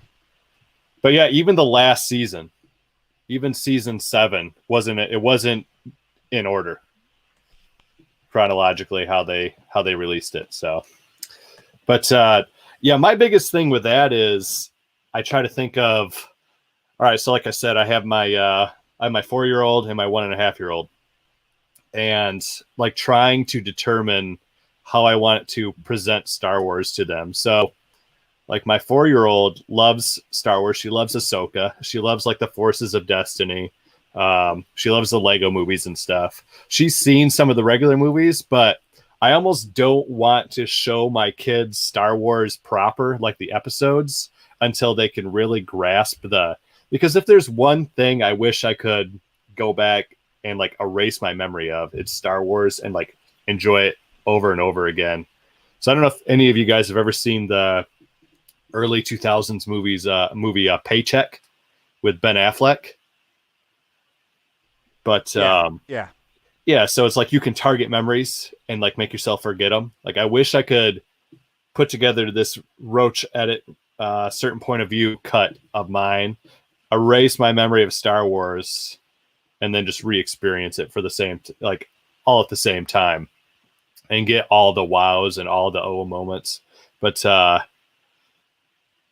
yeah, Lord of the Rings would be sweet to erase your memory of too, just to get like all those big moments. So for me, that's part of why I'm putting together this edit, because I want to sit down with my kids and hopefully they like Star Wars. Otherwise I'd have to disown them. But no, just kidding. But my son's name is Luke, and you guys can all guess who he's named after. But we actually, that was another big celebration moment. I got Hayden Christensen in a photo op to do our gender reveal and reveal that our son's name was Luke John Roach. Well, it's funny that you bring that up because I was going to have you tell when you started talking about your kids and the 4-year-old and the 1-year-old, and this isn't like something that it's out there, so right.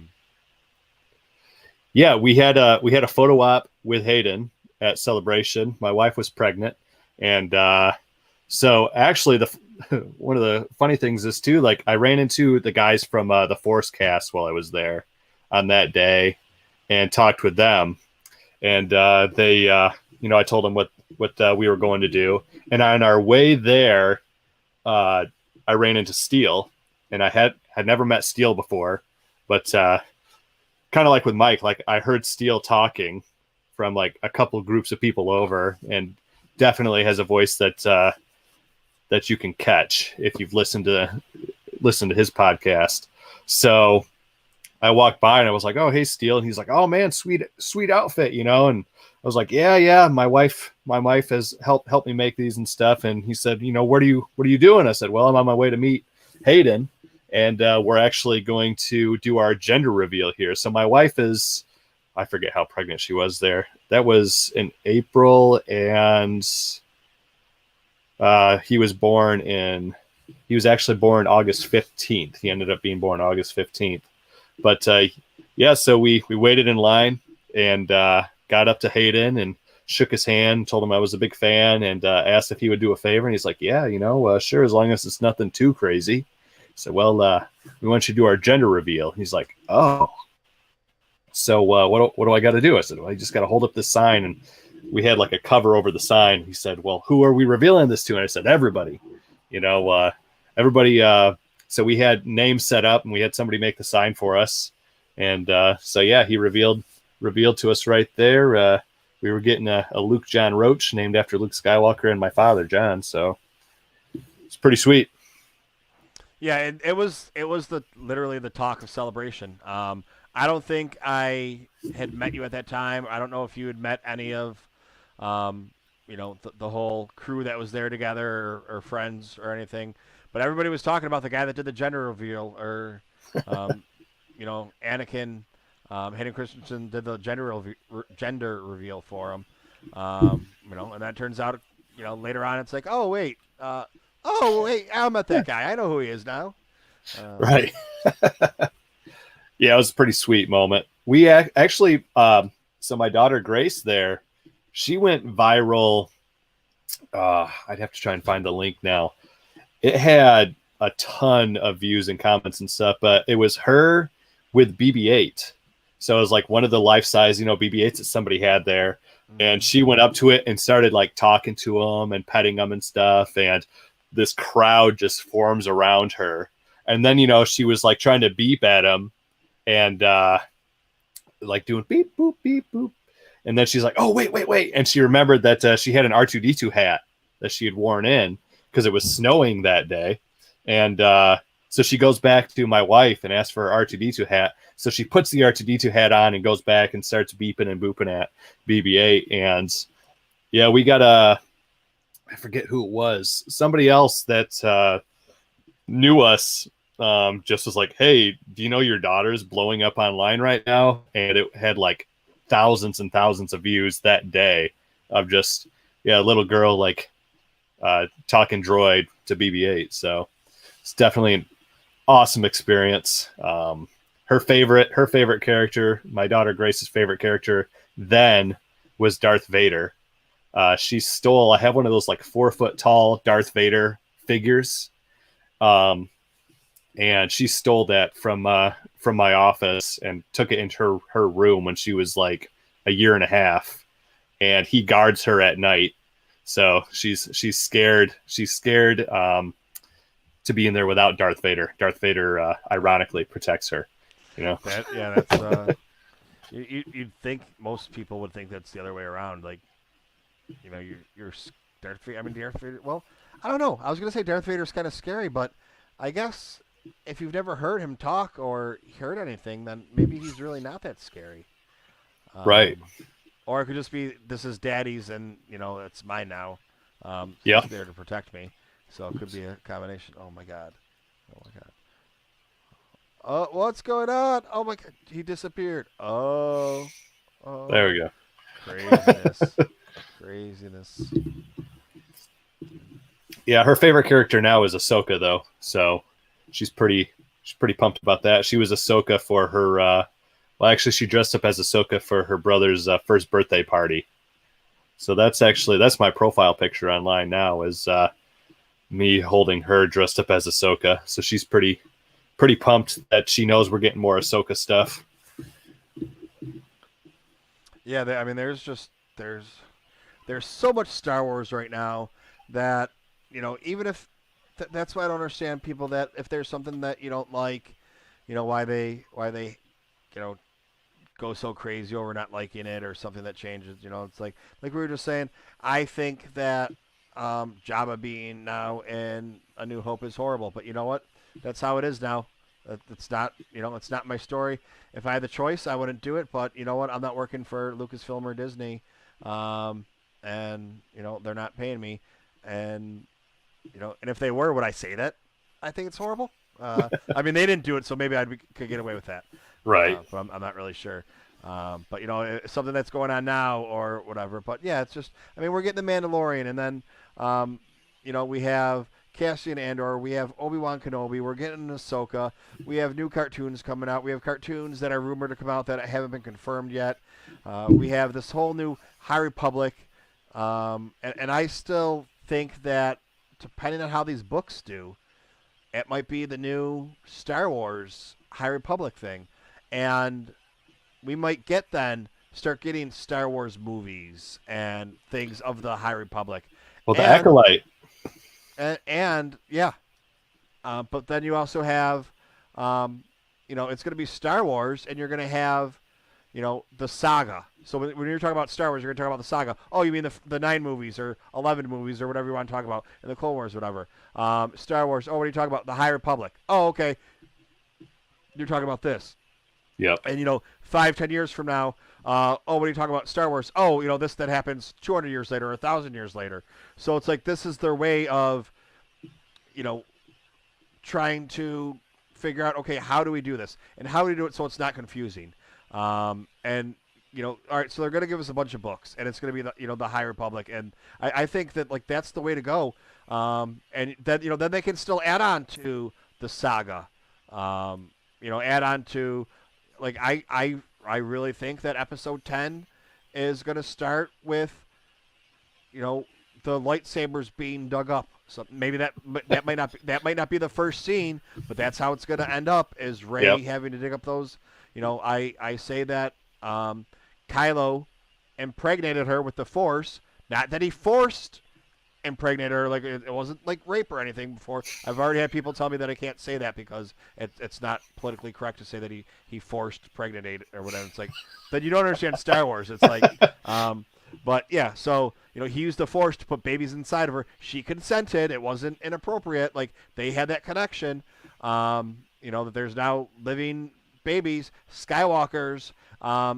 Still going. A real Skywalker and a made-up Skywalker now have Skywalker babies that are going to happen, and they're going to be twins, and they're going to be like 12 or 14 years old, and there's going to be some big disaster that happens, and then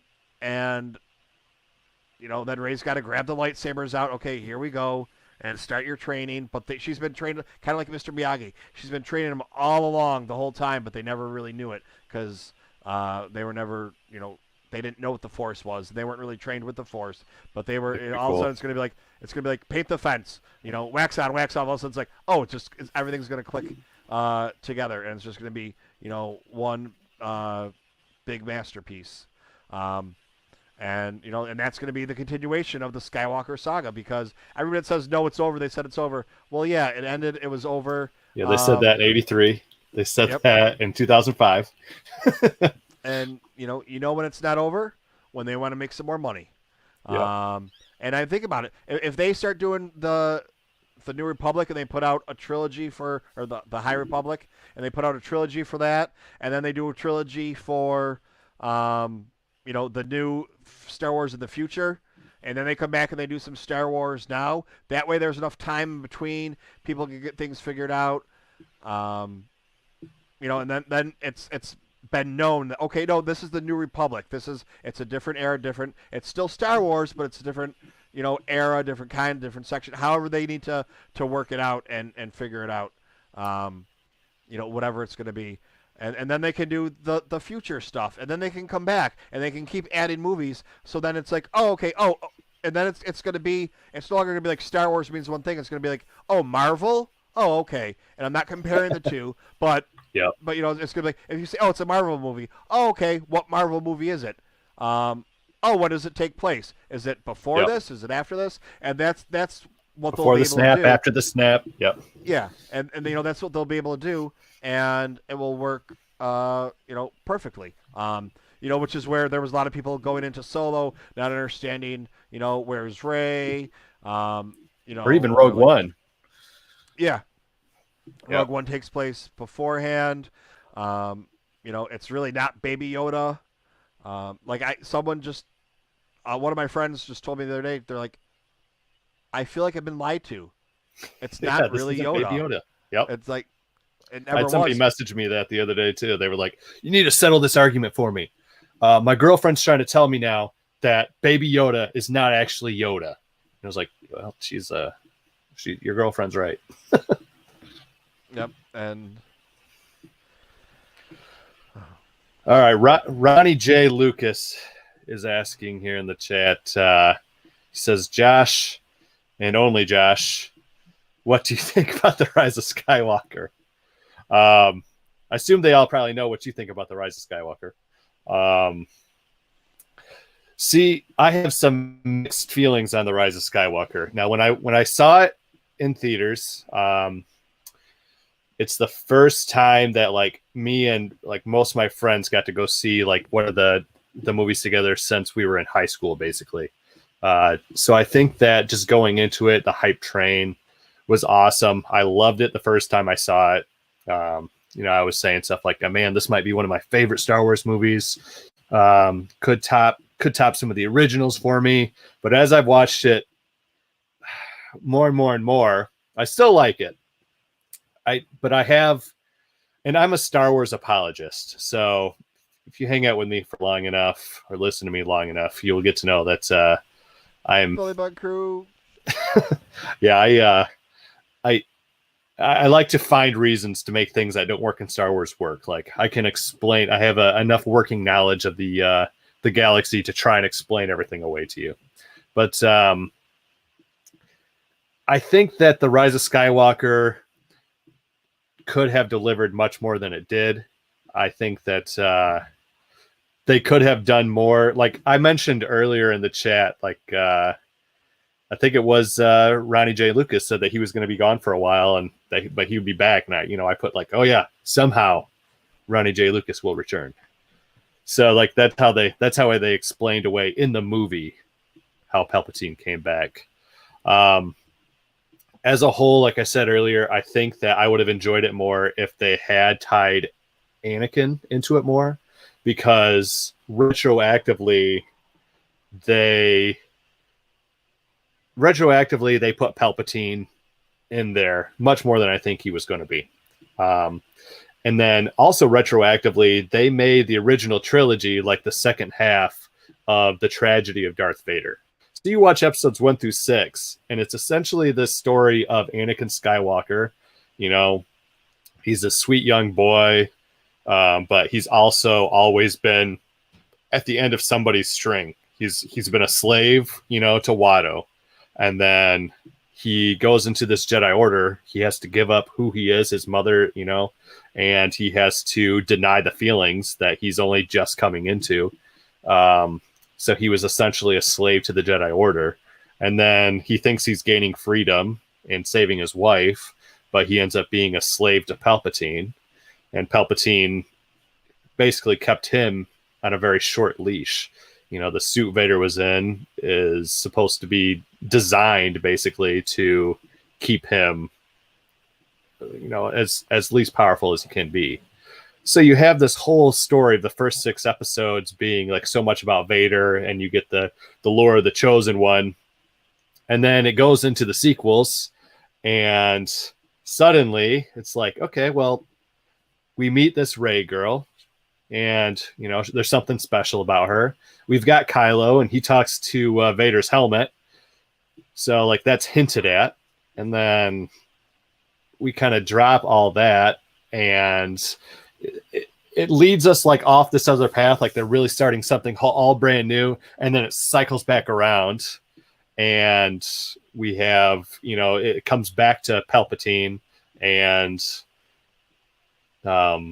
kind of the legacy of Anakin, but I just don't think it was as well executed. And I know that there was a mix up and stuff and there's a lot of controversy about Ryan taking things in another direction and whatnot. But I just think that they could have done a better job at tying things up. And if they were going to make it Palpatine coming back and have him be the big bad, they should have had Anakin be the big good or be more involved in something somehow, since he was the Chosen One. But yeah, that's some of my thoughts. They already know.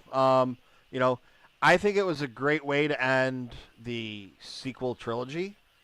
But for the whole saga as a whole, not very well. Like Kylo said over here, it should have been 2 movies. It should have been 2 movies. It should have been a part 1 and part 2. Because there was way too much to cram in there. That you couldn't do it. So it's like, consider the fact that they had 2.5 hours. We'll just say 2.5 hours to do everything. They did a great job in that 2.5 hours, but it's not good for what it needed to be. And like then you also have the aspect of this is one of the things that me and a couple of people always argue about, where I say for us people, I mean, we're sitting here on a Monday night for a couple hours talking Star Wars, and during the week we talk and text and do whatever. Whether it's me and you and a couple other guys, or all these other different little groups that are doing things. Um, we're not normal.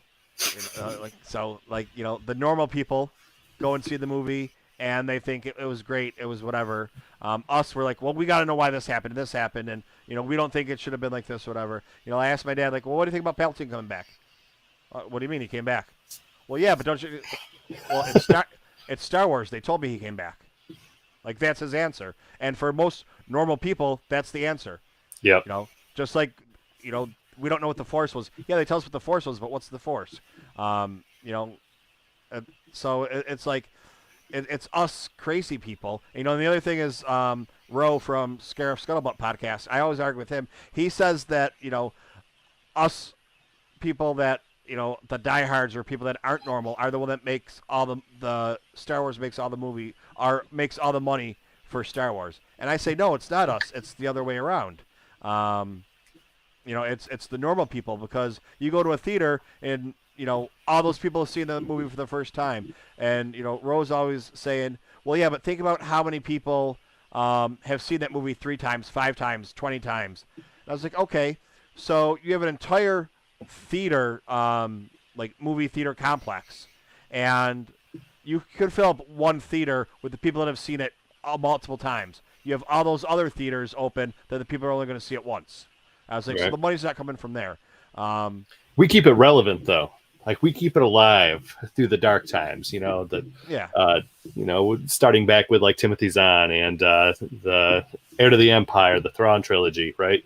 Like, that's what we keep it just right. We've kept it just right in the background of like the public eye, and so it can come back and be culturally relevant again and again and again.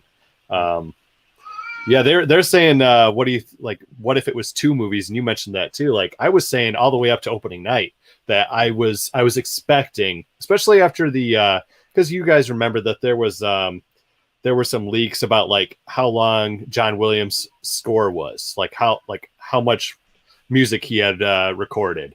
And so there was, and like how big the script was, how many pages the script was supposed to be. So I remember us all on the Talking Sith pod, like talking about, like, oh, it's going to be a longer movie. They just put out Endgame. Endgame is extremely successful. It's a much longer movie. They're tying up this whole phase for Marvel. Like, they're taking their time. They're going to do it right. It's going to be a little bit longer, but they want to put all their pieces on the board correctly and execute things properly. So yeah, definitely Rise of Skywalker is going to be like a 3.5 hour long movie. And then the runtime got released, and it's like, oh, well, my other thought is, what would be cool is you go through this and it gets like 2.5 hours long, and you're like, man, this isn't wrapping up. Like, what's going to happen?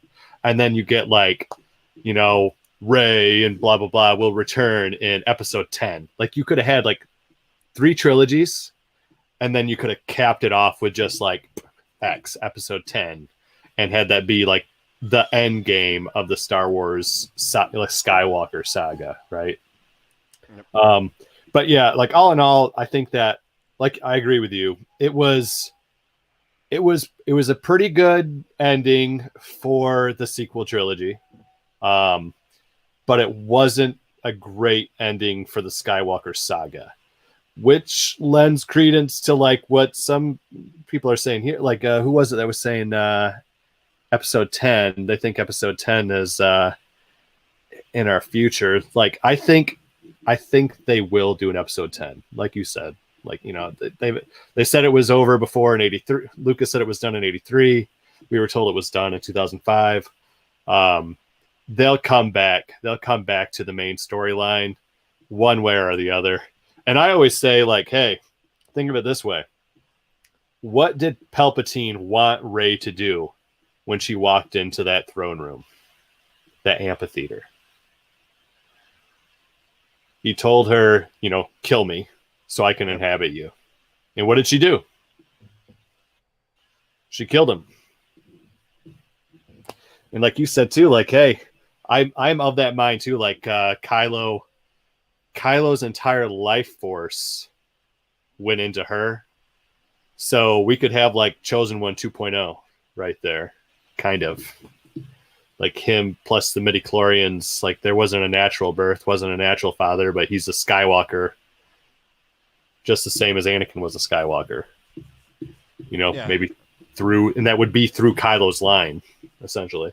Yeah, and like Ronnie's saying, he doesn't think they're going to do episode. There's going to be an episode 10. Dude, it's money. It's money. They're going to make billions of dollars making that movie. It might not be in the next few years. It could be 20 years from now. You know, when there's still going to be some original trilogy people around in 20 Yep. years from now. You know, Yeah.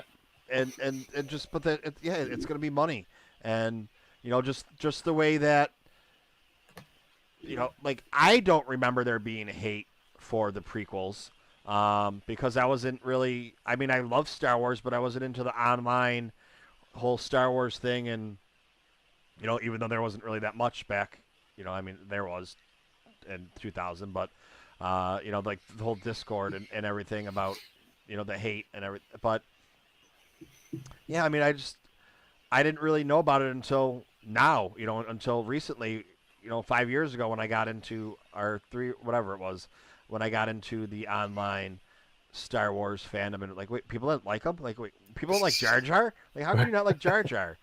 You know, like, and all everything that goes along with it, and um, yeah, so it's like, but now people love them. Yep. And there's the faction that says, "Oh, well, they just like them because they're better than the sequel." No, people like them because they've watched them so many times, and Yep. you know, it's not that big of a shock, and this and that. And Ronnie said something about The Last Jedi. Yes, Ronnie, you are correct. The Last Jedi is the best Star Wars movie they ever made. It is the most Jedi of the Jedi movies, Ronnie. It's my favorite of the sequels. So Yeah, I mean, it's like, think about it. It's the most Jedi of the Jedi movies, and people that get upset that, you know, Luke does the exact same thing that Obi-Wan did. Why are you getting upset? You know, yeah, you sacrifice Luke's not yourself acting out of for- character either. You know, he acts out in Return of the Jedi. He has like a instinctual moment where he's, you know, goes crazy. He, you know, beats down Vader. He cuts off his hand, and then he comes back to himself, and he's like, "Oh yeah, let me collect myself and do the Jedi thing." He does the same thing to Kylo. Instinctual. You know, his first thought is like, "Oh, let me end this," and then he comes back to himself. And Ronnie's saying, who's going to be the main evil villain? We don't know yet. It's going to be somebody we don't know. We don't know everything that happens in Star Wars. We're finding out the High Republic. It's all new Star Wars stuff we don't know. We don't know anything about the Nile. Yeah. But you know what? We're finding out now. And when they make the Star Wars of the future, we're going to find out all new stuff. Just like, you know, we didn't know about the prequels. They put new stuff out there.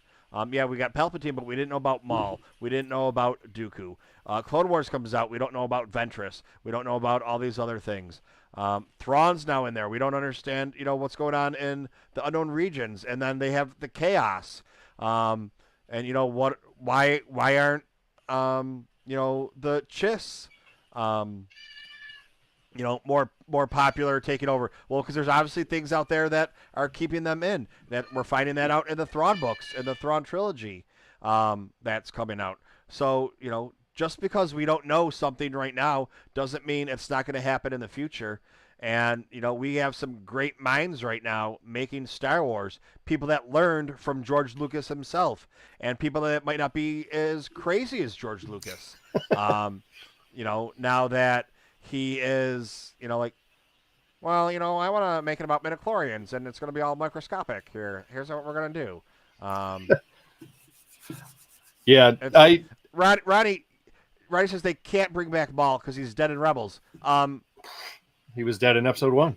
Yeah, Ronnie, it's Star Wars. They can do whatever they want. Somehow, Maul returns. It's fantasy. You got to remember, it's fantasy. It's not science fiction. They make the rules and they break the rules and they reinvent the rules. And you know, everything's canon until it's not canon. So it's canon right now that Maul's dead. But if they bring him back, guess what? They bring him back. They bring him back.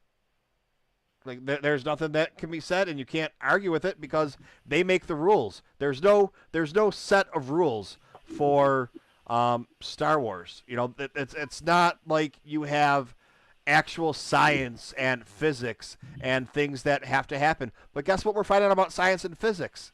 What we know to be true in like real life about science and physics, you go off into other galaxies, and the shit's ass backwards. Like it doesn't work like that over there. So who is it to say that our truth is the real truth because it's in science when you go out and it's somewhere different because of just the way things are?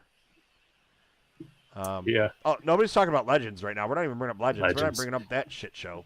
Hey, like Ahsoka says, you know, hey, there's always a bit of truth in Legends. I like that line. There's a nice wink to Legends there.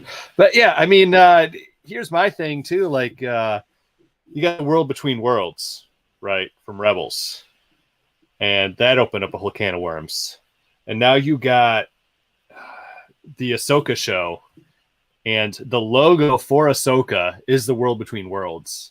So I'm wondering how much they're going to dabble and dip into some time-changing aspects. And we talked about it earlier, right? Like the shatter points. And we started talking about the hypotheticals that we do on the Talking Sith pod.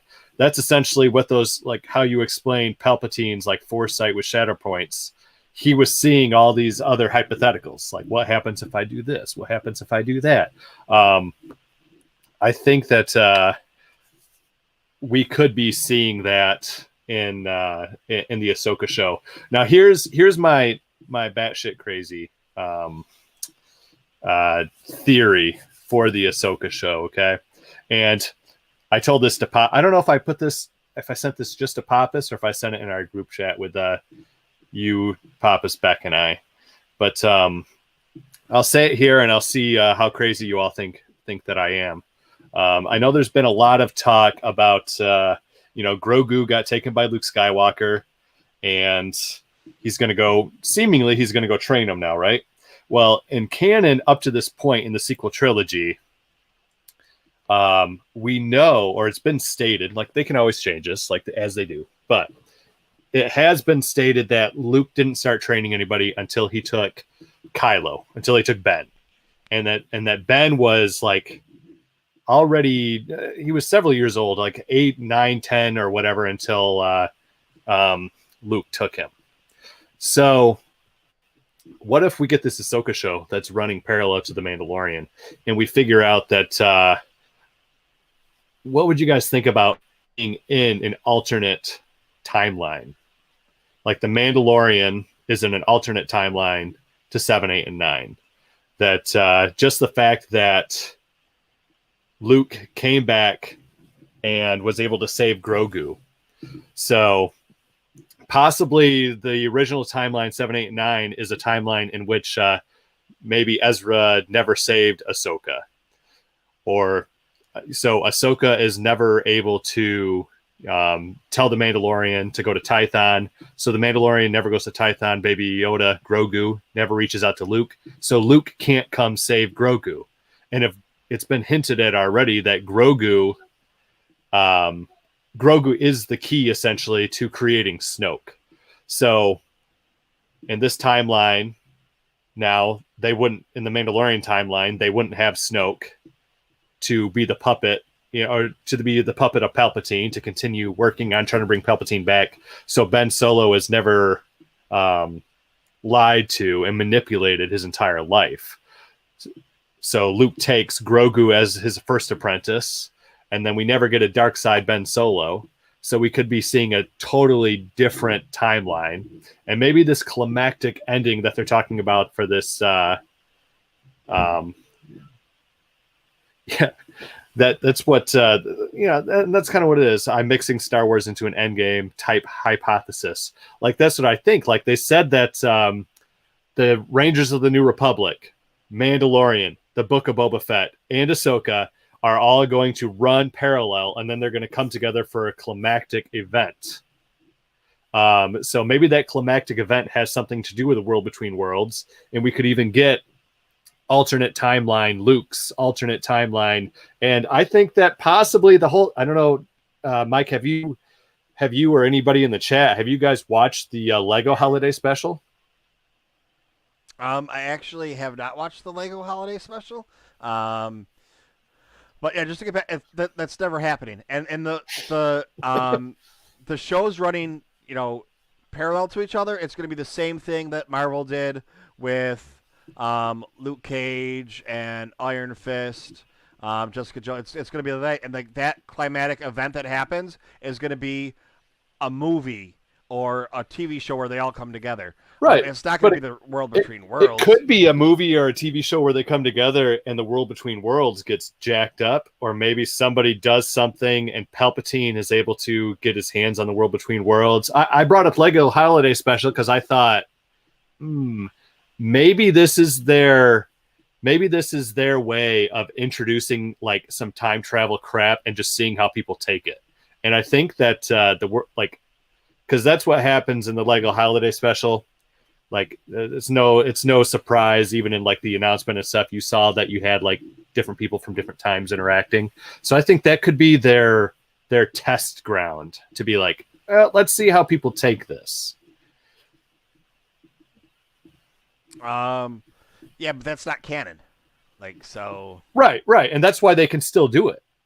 That's what I'm saying. Like, let's see how people take mixing up these timelines. Because if you look at the timeline of when all this stuff went into, like I've said before, Filoni and Favreau have been palling around since they were first working on Clone Wars and at Skywalker Ranch, and Filoni was there working on Iron Man. They started palling around then, and that's how Favreau became the voice of Vizsla in the Clone Wars. And I think that they started working on this story for the Mandalorian and the greater scope of whatever the story is going to be, kind of started throwing things around back then. So, and then if you look at the timeline of when they were working on Rebels, the final season, with the world between worlds, and they were already gearing up to do the Mandalorian. I'm sure they already knew they were gearing up to do Ahsoka. They knew they were going to leave Ahsoka's story open-ended at the end of that. So you introduce this time travel tool in Star Wars. For what reason? Why do you introduce a time travel tool in the Star Wars canon at the end of a series only to bring back a character that we knew you weren't really going to get rid of? But they're like, okay, we're ending Rebels, but let's introduce this time travel tool and we'll bring Ahsoka back, but we won't use her. And then we'll put her at the end of this. Now we have Ahsoka coming up, and the logo for her show is the time travel tool. I think that whether or not that it's an alternate, like by its nature, I mean, watch Back to the Future, by its nature, you put a time travel tool in there, you're going to create multiverses, right? Yeah, but there's a big difference between something being canon in a cartoon and existing but never being used and actually put into place. And I know you can't make something and think, oh, is this going to upset people or piss people off? But if we go through and we get the Mandalorian and Obi-Wan and Ahsoka or whatever they decide to be in it, and then at the end be like, oh, by the way, none of this is canon. Everybody, it's going to piss so many people off. Or if they say, oh, by the way, this is an alternate universe, without saying beforehand, like they want to go and they want to do like somebody, Rough Cut Creator said, like a Marvel What If. That's fine, but you have to say beforehand that it is.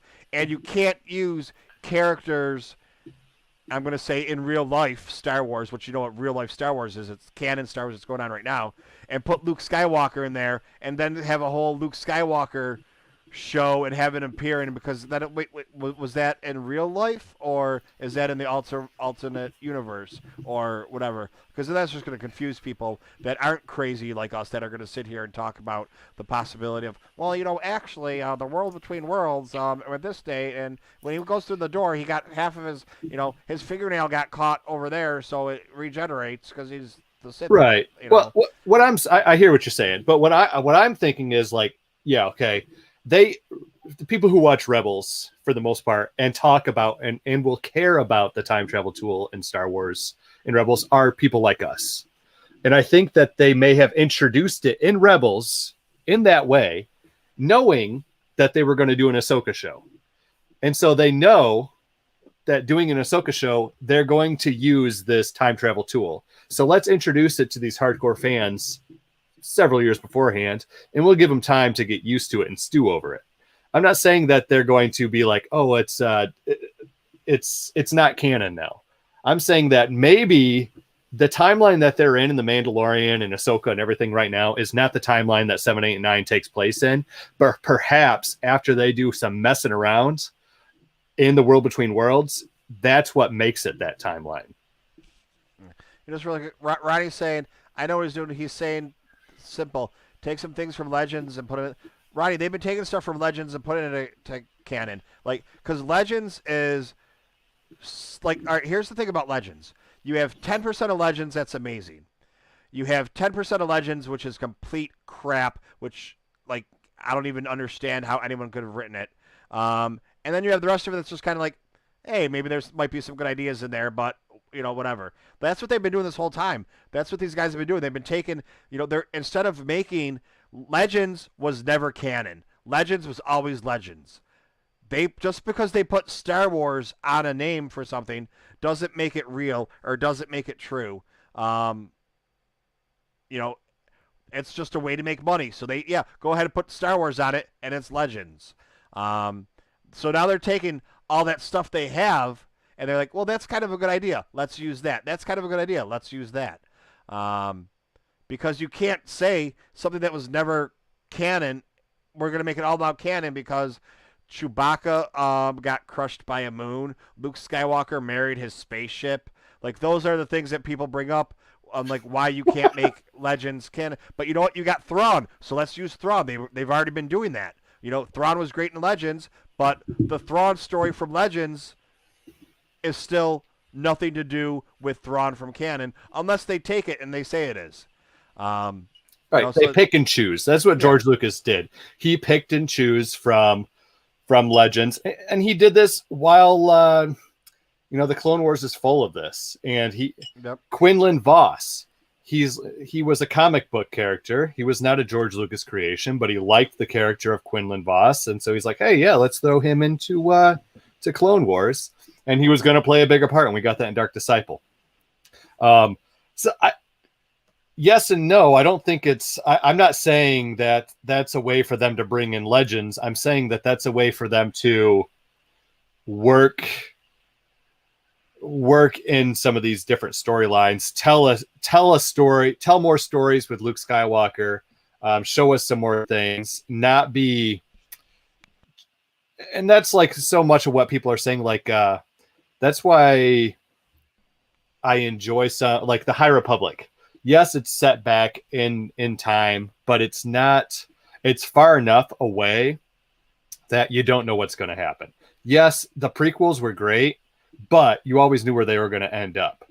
The sequels were good, and I loved the sequels and experiencing the sequels and the ride of the sequels because you didn't know where it was going to end up. You got The Mandalorian, and you know where the sequel trilogy starts and ends.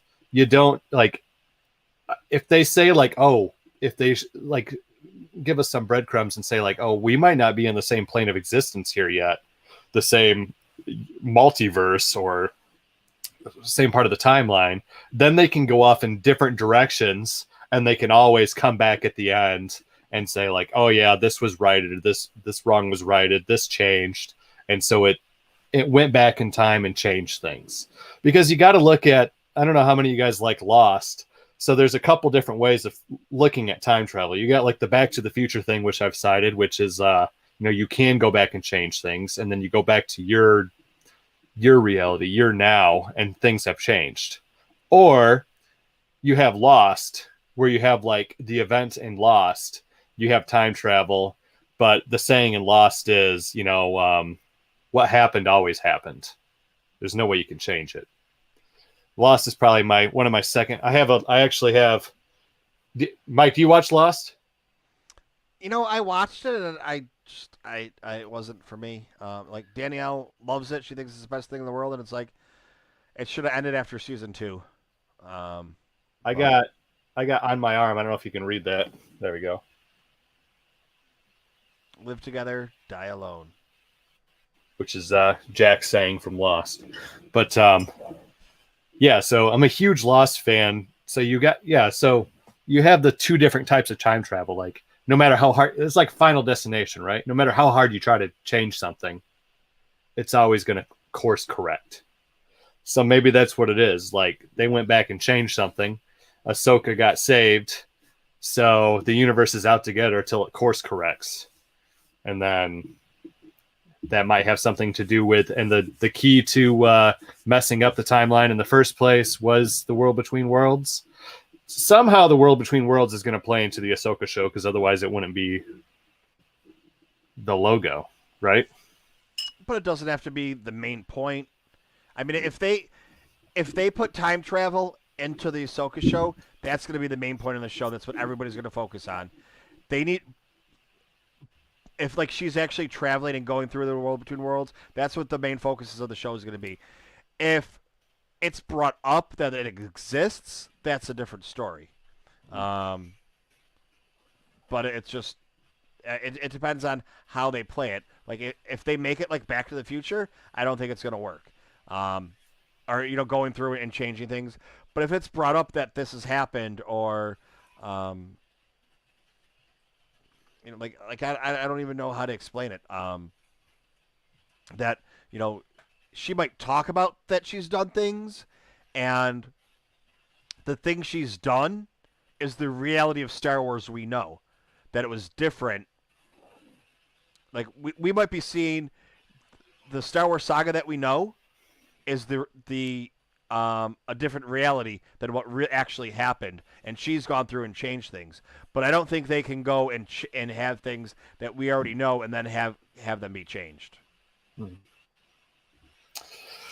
Yeah. I mean, it all comes down to.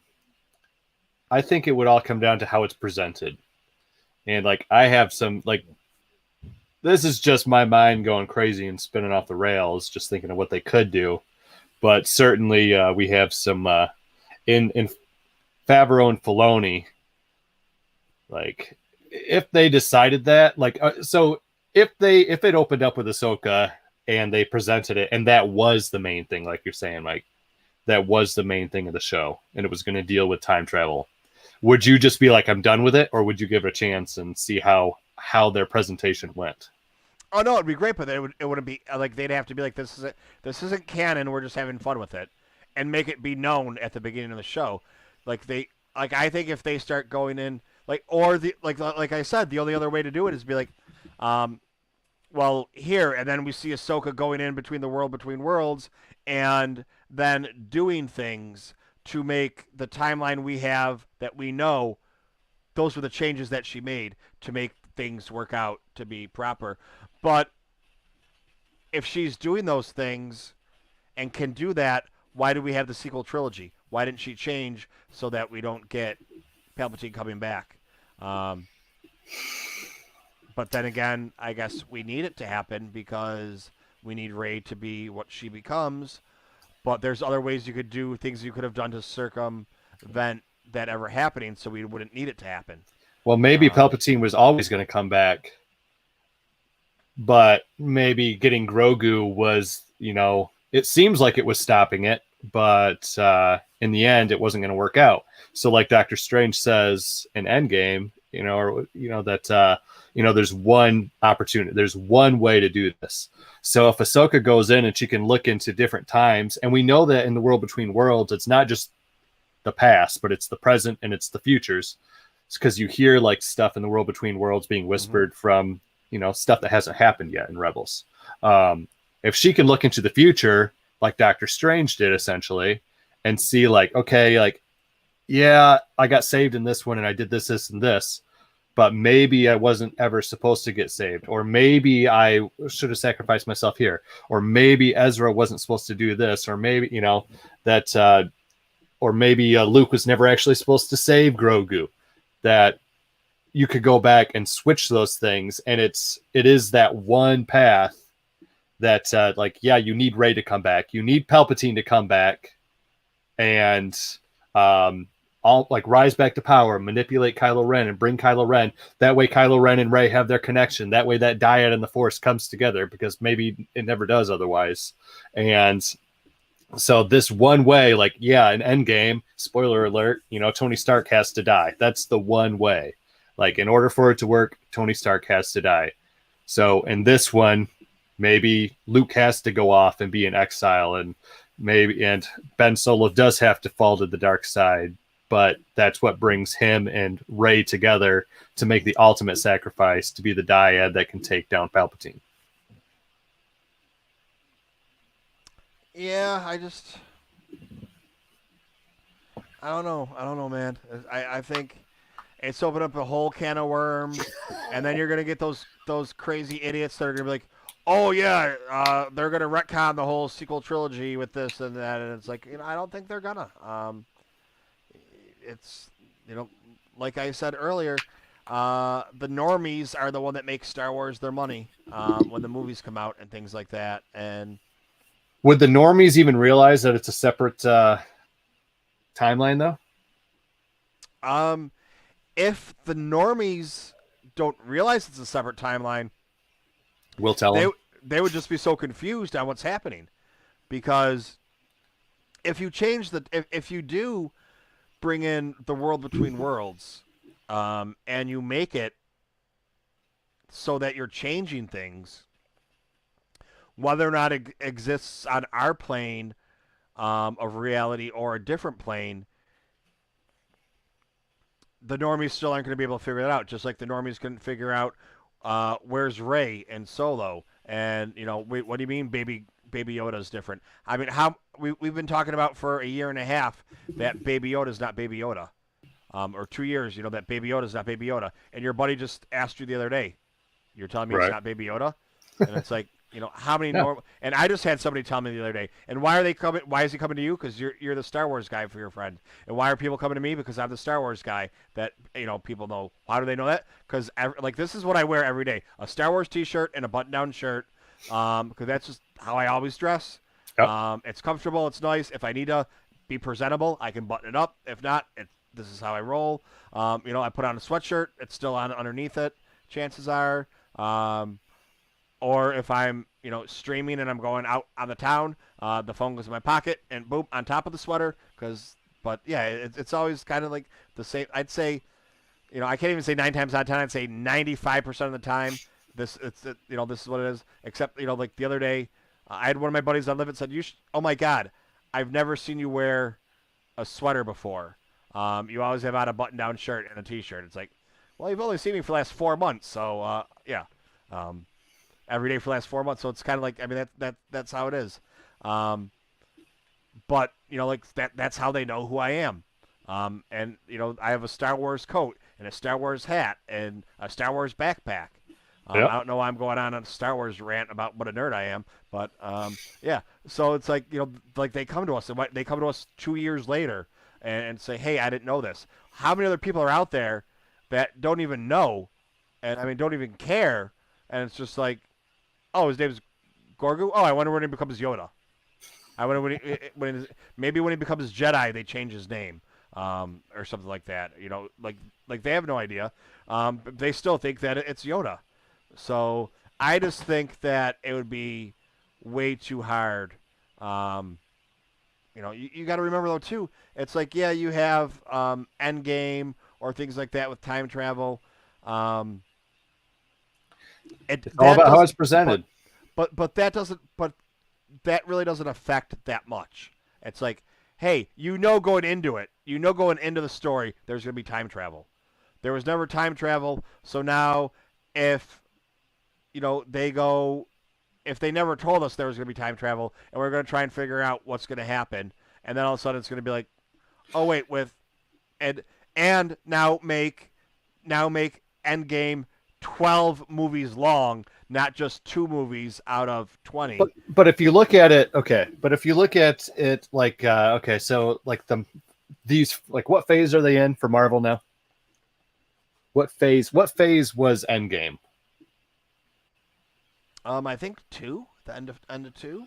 So, I mean, you go through all of these movies. I mean, chronologically, right? You start off with like Captain America, and then you get like Iron Man, or you have Marvel, Captain Marvel, or whatever, and then you have uh, Guardians of the Galaxy, and you have the other subsequent Iron Mans. You have the Thor movies. You have all these different movies, right? There's no time travel until way farther down the line, but they go back and they mess with little things. And you can, I mean, they might have left some hints, like something's been tampered with or messed with, but time travel was not just like a known thing. When we watched Iron Man, like we weren't thinking time travel. Iron Man 2, no time travel. Iron Man 3, no time travel. The first Thor, we weren't thinking of time travel. Captain America's, we're not thinking of time travel. But they went back and they messed with those stories. And it altered things. But that's kind of the same thing I'm saying. Like, they could potentially use time travel, go back, alter things, and then at the end, like Captain America goes back and he sets everything right. And he's got to return all the stones and, like, stop all these changes from happening. So it course corrects. So they could potentially be like, okay, we're introducing time travel to you now. We're going to tell these stories that are off the wall and not be bound by the storyline that we already know. And then at the end, we realize we have to course correct. But I think the difference is they knew they were going to they were going to, when. At what point, though? Like, not when they did Iron Man. Not when they did probably the first couple Iron Mans. Not when they did the first. You think when they did the first Captain America, they knew that they were going to be doing time travel? Maybe Captain America. No, but did they really change that much? I mean, right. That's my point. Like, they did change, and then they undid it. I mean, if you're basically making a whole new movie or set of movies to say, well, we went back in Star Wars and changed these things, but now it never really happened because we went back and unchanged it. Like, I don't know. I don't see it happening. Like, what are they going to do? You're going to go back in time. Ahsoka's going to go back and save Qui-Gon, so Qui-Gon never died. That changes everything. Then everything we know in Star Wars never happened. Everything's going to be different. Hey, man, that was one of the hypotheticals we covered on the Talking Sith podcast. What happens if Qui-Gon never died? What happens if what if Ahsoka goes back in time or she reaches through one of those portals, just like Ezra did for her, right? And Obi-Wan Kenobi didn't actually disappear right then. She just, like, ripped him right out of his cloak in A New Hope. So Obi-Wan is actually still alive out there. What if that's the Kenobi series, Condor? So the Kenobi series is Ahsoka goes. So the Ahsoka series, well, we're gonna get that after the Kenobi series, so that's not gonna work. But what you're saying is the Ahsoka series is Ahsoka going in between the world between worlds, and right as Darth Vader is about to cut him in half, Ahsoka grabs him, pulls him out of the cloak. That's why the cloak was falling down. And Obi-Wan's now alive in some parallel universe. So Force ghosts actually aren't Force ghosts. They're from a parallel universe using powers to come through to teach us of our ways on how they were wrong. It's like in Scooby-Doo when they use the mirrors, and the light, and it makes that's what they're doing through one of the portals in the world between worlds. It's just Obi-Wan standing there talking to Luke and just using some fancy light tricks. I mean, I think that would be great storytelling, but to add, or great shows to have, but to be adding to the canon of Star Wars, it just wouldn't work. Yeah. But no, don't get me wrong. If they tell us, hey... I don't think that would ever actually happen. I was just But But no, yeah. I know. But that's what I'm saying. Like if they tell us, hey, the Ahsoka show, um, it's like whatever the Marvel one is coming out, where uh, the what ifs or whatever. yeah, the what ifs, or the one that's coming out now that's the sitcom or whatever, WandaVision. WandaVision. Like WandaVision is coming out, and we know watching WandaVision, like, do we know what it is? It's not really like canon, like Marvel canon. It's like, hey, here's a fun show that would be fun to watch. Could you imagine if we took these Marvel characters and made them Leave It to Beaver, Mm-hmm. but with superpowers? Like, okay, we know that going into watching it, or someone says, hey, what the hell is this show? Be like, oh, it's Leave It to Beaver with superpowers. Okay, now we understand. Like now you understand what it is. It's not real like going to be in Marvel canon. That would have to be along. Asa here, how are you doing? Thanks for stopping by. Um, it would have to be like something that people can know, and making a whole parallel universe for Star Wars so that they can do things would only work if we know, hey, this Ahsoka show really has nothing to do with Star Wars. It would just be fun what ifs. Well, okay. So my buddy T Green, who comes on the Talking Sith with me sometimes, he is too. Actually, I got in trouble for saying this the other day. He is. I said the other day he is to Marvel what we are to Star Wars, and he was like, "Whoa, whoa, whoa, whoa! I don't want people. Don't put that kind of weight on me because I do not know as much about Marvel as you do about Star Wars." But he knows a lot more about Marvel than he does about Star Wars. He was telling me, like for WandaVision, what it is basically in her mind, she's gone kind of crazy. She's created this alternate reality for herself in which she is still with Vision because she can't deal with the loss of losing him. So it's like it's all a mind thing, and that's what like it's like her break with reality, and he thinks that's what's going to be revealed. Now with Loki, from what I've heard, is this Loki show coming out. This is Loki from one of the alternate timelines, right? Because Loki dies, but in the alternate timeline, when they go back to try and the what is the square thing, the Tesseract or whatever, Yeah. and he takes it and he disappears. So I'm told that this is Loki from this alternate timeline. So they're doing exactly what you're talking about with Loki, seemingly, that they're taking this one offshoot from this other timeline, and now they're think of the timeline Doc Brown draws in Back to the Future. He's like, all right, here's your regular timeline. When you went back in time and you change this, it diverts and it becomes this other timeline. So that's what they're doing with Loki. They're taking this character that was already dead, and they went back and changed some stuff. They did go back, and for them, they undid all that stuff. But somewhere out there is an alternate reality, and they're telling stories with this guy. Could they do that for Star Wars? Yes. Spider-Verse, the multiverse, like it's the same thing. Like, and now we're hearing that Spider-Man 3 is going to do this, like might be doing a live action series of that. You don't like, I think it's a possibility they could be toying with that with Star Wars and them introducing the World Between Worlds way back when in Rebels a few years ago now, and bringing up Ahsoka and showing us like they've been sprinkling it in with Rebels, like Ahsoka with the logo, and I'm pretty sure they're going to be doing that, and also with the holiday special. Yeah, Spencer saying Spider-Verse is pretty much confirmed at this point. Like, could they do that? Could Lando? People have been talking about the Lando show. Maybe they'll have Billy D. Williams and Childish Gambino, Donald Glover interacting, doing like a young Indy, old Indy kind of thing.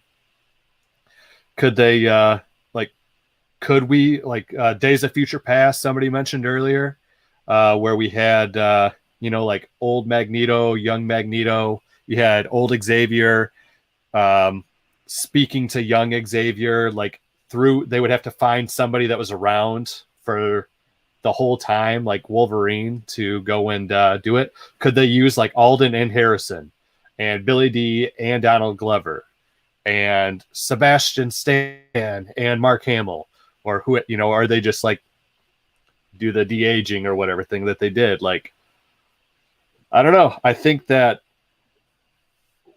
it's trending now, and I think that it's already, the crumbs have already been laid where they could do it if they wanted to.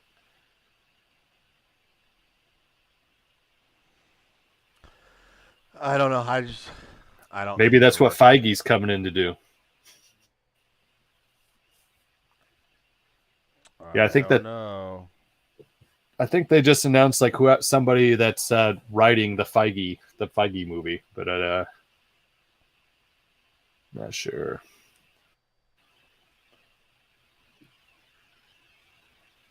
I don't know. This is a whole other conversation to be had. We need to we need a plan a day we can get Mikey in here so he can go crazy, right, with us and talk about this again. Yeah, man. I'd love to have to come back on here or come on sometime and get your take on some hypotheticals, that some big ones that we've thrown out in the Talking Sith before, and see what you guys make of them. See what maybe on like a septic tank or something sometime, or get you to come on and Mikey to come on. And yeah, listen, every Saturday night at 10 o'clock Eastern Standard Time, whether I'm on or not. You know, and sometimes literally it's the septic tank. There's some really crazy stuff that happens on it sometimes.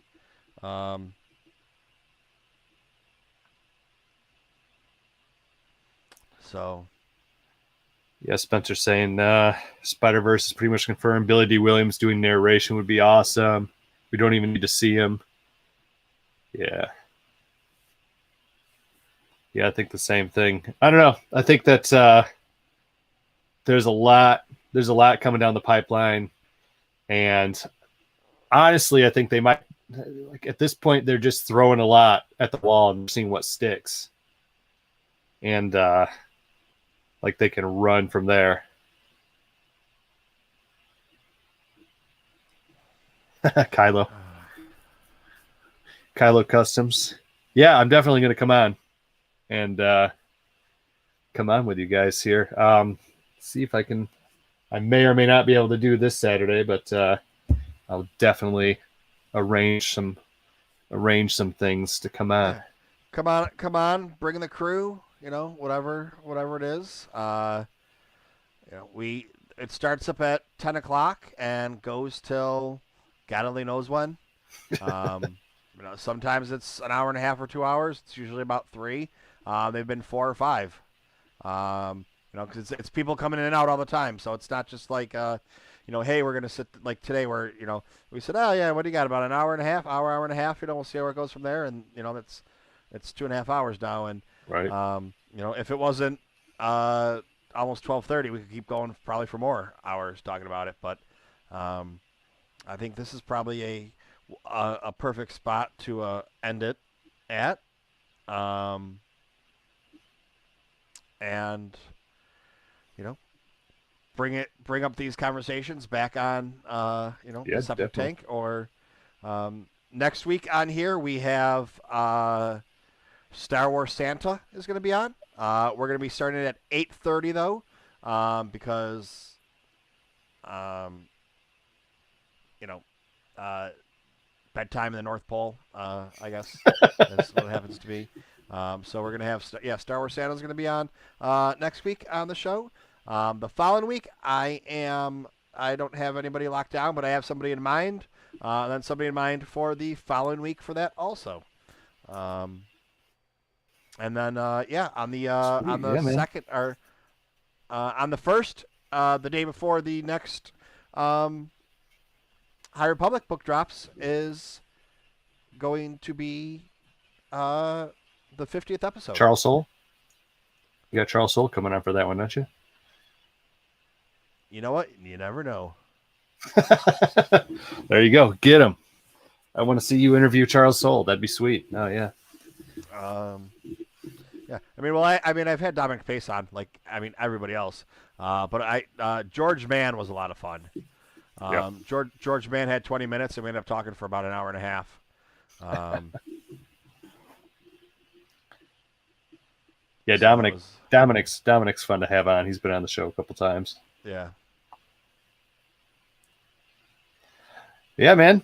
I I thank you so much for inviting me to come on, and thanks to everybody in the chat. I love having the chat up so I can see what I like. You said, I just I love all the different points of view and stuff. So yeah, that's something I don't normally have in our current setup for Talking Sith, but I'd love to switch to a setup like this where I can just have people come on. And I know that's how you came on Talking Sith that one time. We like one of the only we were just trying out going live one time, and you yep, jumped on and ended up jumping on with us. So that was awesome. But getting my buddies to hop on all across the country, it's been trying, but hey, this gives me new hope that I can jump on and do some stuff like this and interact with all you guys. definitely. But yeah, everybody. So this was another great episode um, of the Box Tank. We have Josh from the Talking Sith podcast. You can find everywhere.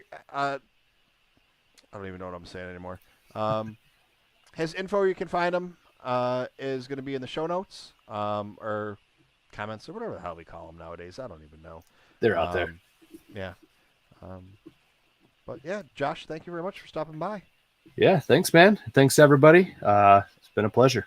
Oh, I almost forgot. Before you go, we always have one segment on here to end it up. I just need. I always open up one of my toys if I got anything that. Oh, there you go. So I don't want to end. Don't break tradition. It. So we need somebody to say it. Somebody in the chat's gonna say it. There's magic words that we need.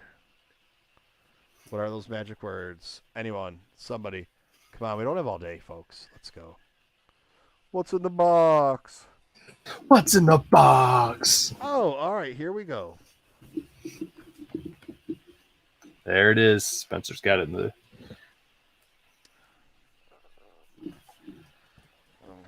Yeah, I was actually having such a good time chatting with you. I almost forgot that, this is going on.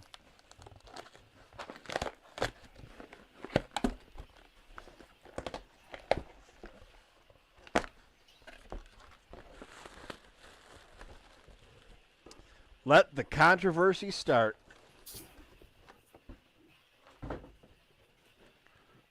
Boom.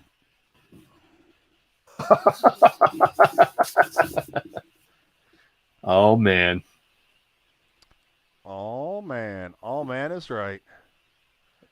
Got that bad boy. Yeah, I don't know what happened. It should have come a long time ago from Amazon. But something happened, I don't know what, and it got delayed, and then it got delayed again, and it just arrived a couple days ago. Well, there you go. So that's about it. But that Awesome. was a quick one. I usually have a couple things, but that was it, and I've been sitting on that for a couple of days. But all right, Josh. All right, man. Yeah, man. Thanks for stopping by. If anybody that's on Facebook, you can find them on Facebook. They have a Twitter page too. It's not that active. I don't. No, we got to get. We're most active on Facebook, I think, when it comes to social medias. But at least there's a Twitter, so you can at least find them if you need to. Hey guys, hey. May the dark side be with you. I don't even know what that means, but all right. All right, Josh. Have a good night. All right, we'll see you, man. Thanks, man. Bye. Oh, I just made him big. I just made it. I don't know what I'm doing here. I'm new.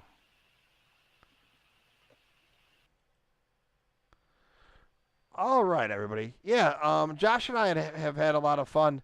Um, like we were saying earlier, he he just found Pappas when we were walking around by his voice, and they became friends, and then um, there was a couple streams together that we did. Um, so wait, I don't even know what's going on now. I'm new. I'm not new. I'm not sure what's happening here. I don't know what this means, Spencer. Um, but yeah. So unless anybody's got anything wants to hop on, I'm pretty sure Kylo's doing. Kylo, are you doing your show on Wednesday? So we can make sure that everybody knows. On the Edge of Hope will be this Wednesday or whatever day you're doing it. If he's still here, so we can find out.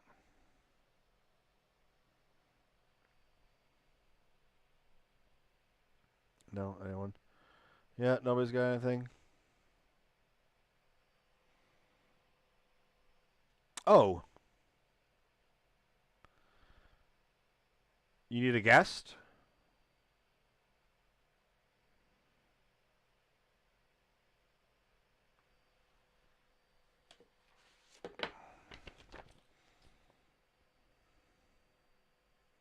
Huh. I was gonna say I'm free. Wednesday's the only day I'm working at night this week.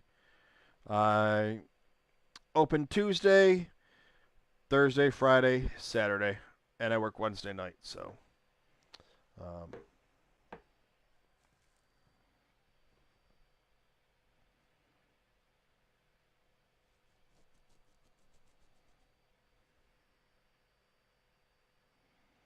oh, Kylo wants to come on here really quick. All right, we'll give a minute for Kylo. And I will be right back.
is it? Cookie dough. From where? The cookies. What? What? You do it all the time. Was that a bad thing?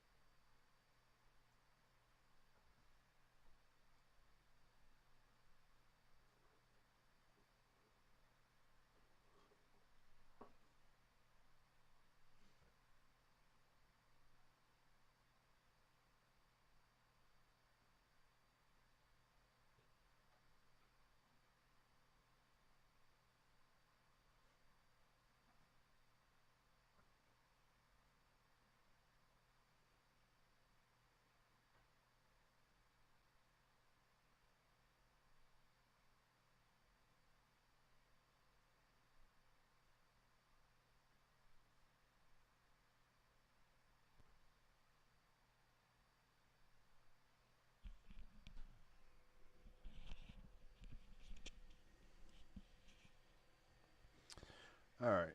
Um,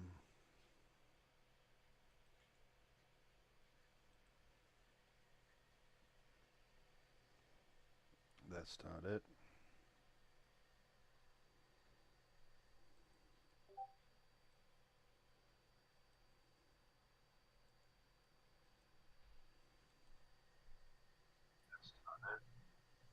What up, dude?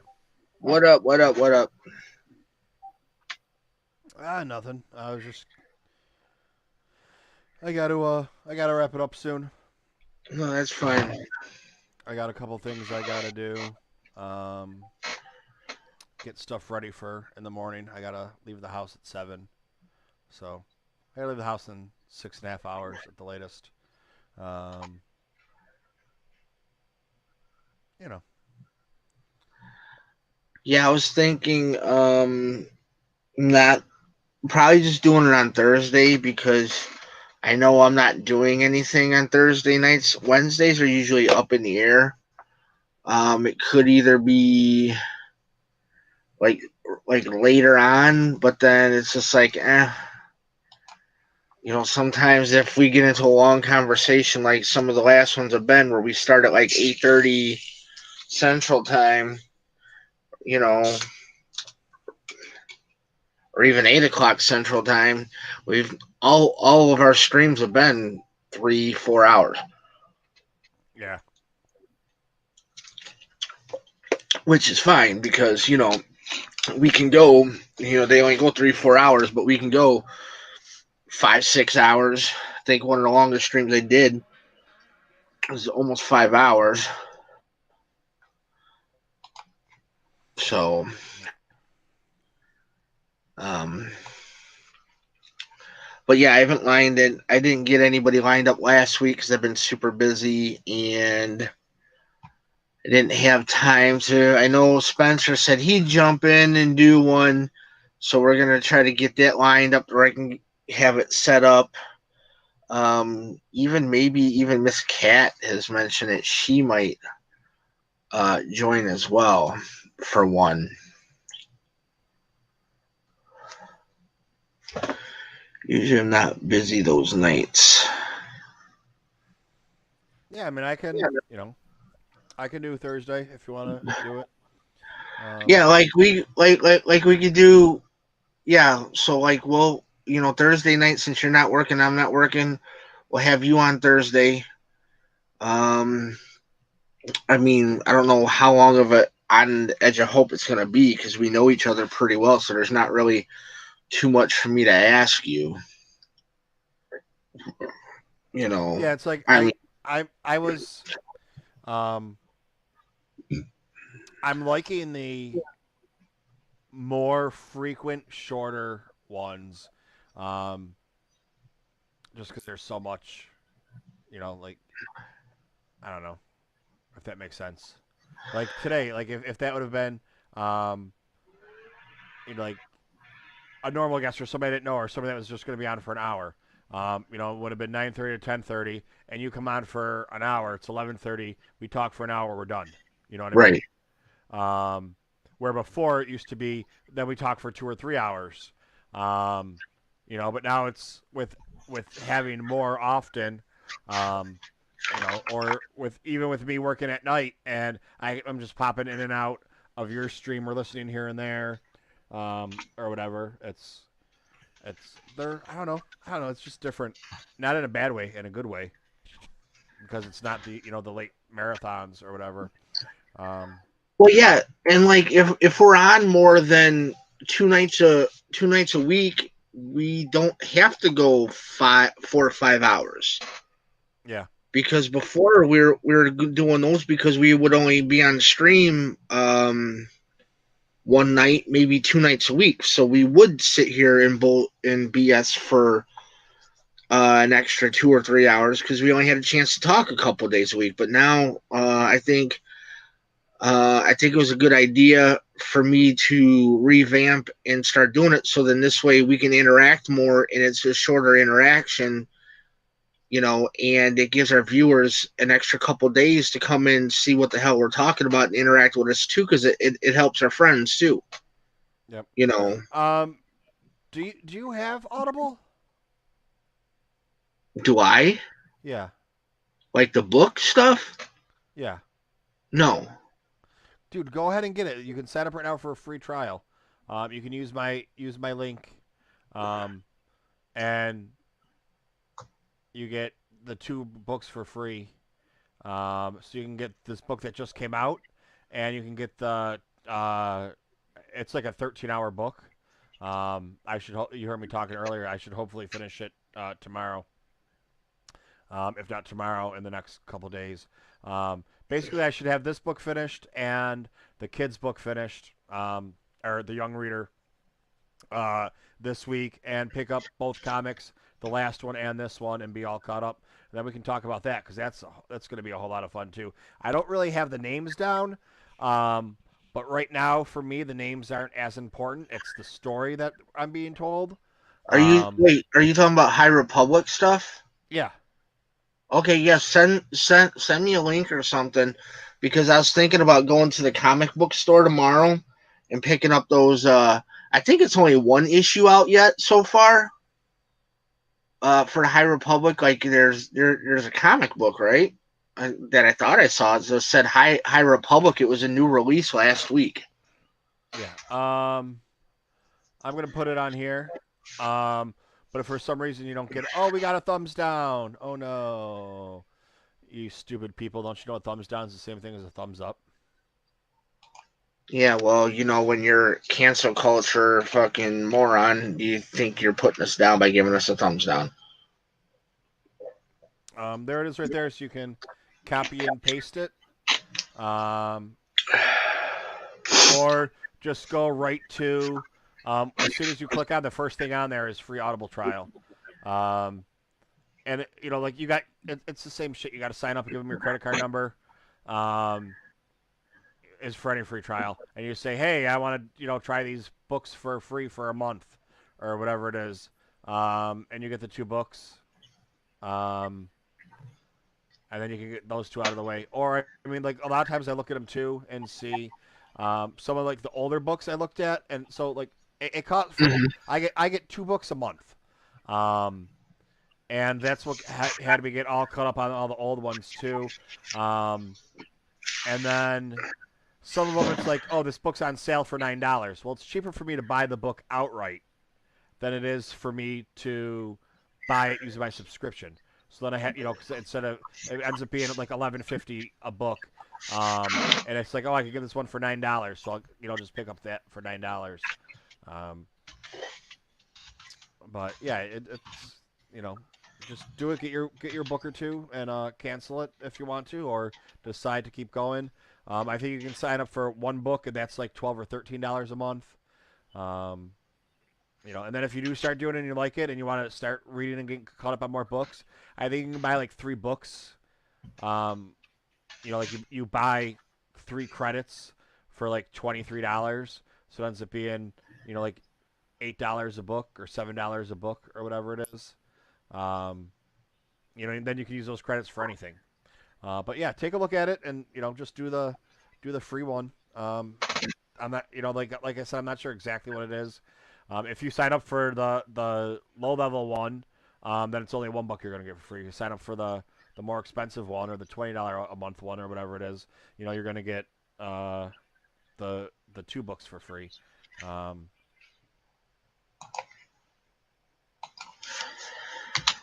Yeah, I'll check it out because I mean it's gonna factor in how much time I got to sit and listen to them too. So I'm gonna try to sit and listen to them more often. I'm just trying to figure things out right now. I got certain situations still going on. We're still trying to sort that out. So yeah, so I yeah, figure there's two or three issues or variants to the first High Republic. yeah, because And that's what I thought. I thought there was already like a couple different issues already, but it kept saying like one, like like up in the left hand corner where it has like the issue number or whatever. It kept saying one, so I think there was like yeah, multiple. I honestly haven't even looked into it. I started with getting the George Mann comic book and the Charles Soule comic book that aren't the Star Wars ones. Engine Ward, and I forget what the other one is. Um, like I got all four variants the first time, and then there was three the second time, and like the second or the third issue there was only two. Then went back up to four. So I've been picking up all those. And they're only coming out once a month, so I'm a little bit behind. So it's not that bad, you know. What are they? $3-4, and three or four different episodes are covers. Um, But yeah, so I'll just go and probably pick them up. I got a little bit extra money, and I'll get paid for a job tomorrow because I'm picking up another job. Um, High ground. Hello, high ground. Hello there. Hello there. Um, Um, but I mean, it's gonna take me a while. The auto books will help the comic books. Spencer, it's gonna take a while. I have dyslexia, so I mean, even sometimes I have to reread somebody's comment in the chat over just so I don't misunderstand what the hell they're saying. So it's made things difficult, but I've learned to cope with that too. So like reading, like physically reading, is a little bit more of a task than it should be. Um, but yeah, we can do that on Thursday night. What time are you thinking for? Are you going to be available? what time do you want to do it?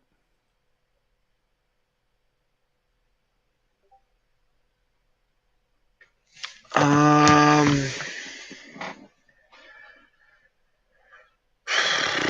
give me enough time to eat. I don't know, 8:30 ish, 8:30 my time, so like 9 o'clock your time.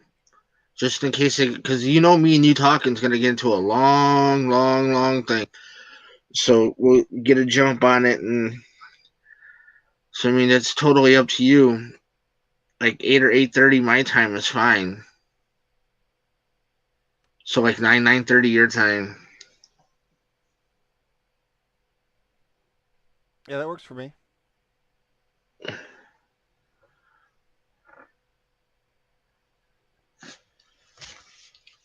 Let's see where is.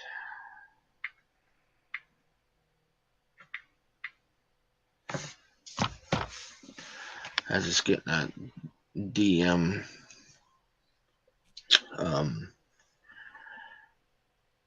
I think my resolution doesn't look as crisp as yours. It's saying it's 1080, but I might have to. But do you have an overhead light on? I have an overhead light on, and I have Oh my shit! ring light on for streaming. It's making it more yellow. I'm trying to get it. It's a little bit better. Now it's a little bit too bright. Oh man, I gotta get the lighting in here figured out because when I have the overhead light on, everything back there turns into a glare. So it's like blinding behind.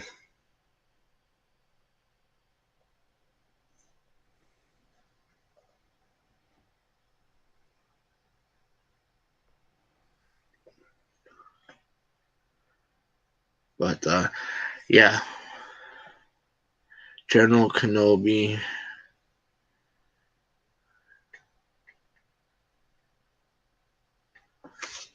So yeah, because so all right, cool. Because then again, Spencer says he'll come in, and that'd be kind of fun, just to give me just more of the group, so I can get a little bit more of a feed on who talk to who we have usually in our chat, and then that also helps like the viewers too um, see who say like Patrick is and who I mean they see Farm Boy in the streams all the time. So, but Spencer says he's gonna hop off. All right, Spencer, I'll talk to you later. All right, Spencer. I'll see you tomorrow.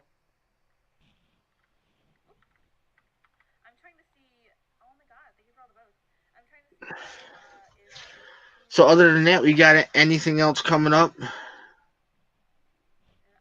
No, I nothing. I got nothing. Yeah, I ain't got much. I just wanted to jump on just to get in for a minute and to discuss. But,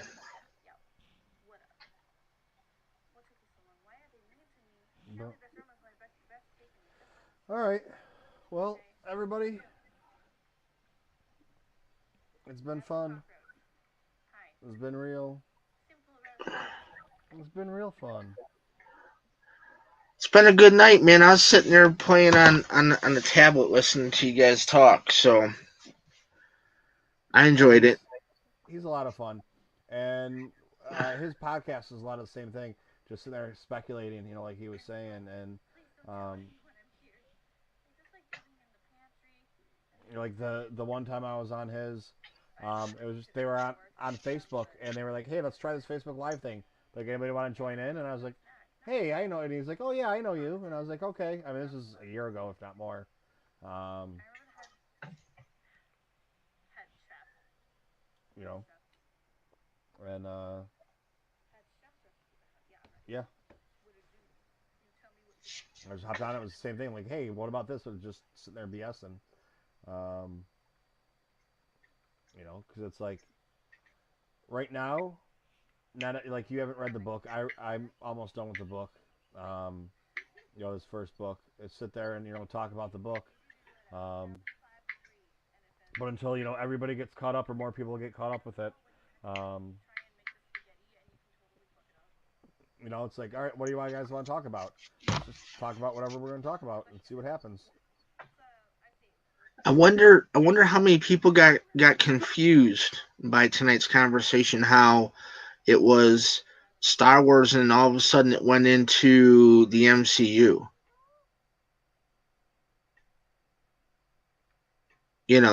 I wonder how many people got thrown off by the Star Wars show talking about the MCU, which I mean, it's not that big of a thing because everything's owned by Disney now. But I wonder how many people got thrown off. I don't know. It's supposed to be a Star Wars show, and I've had the first half hour be about food. So, you never know what's going to happen. Right? Because I was like, wait, what? Talking about what? I'm like, that's right in my wheelhouse. I know both very well.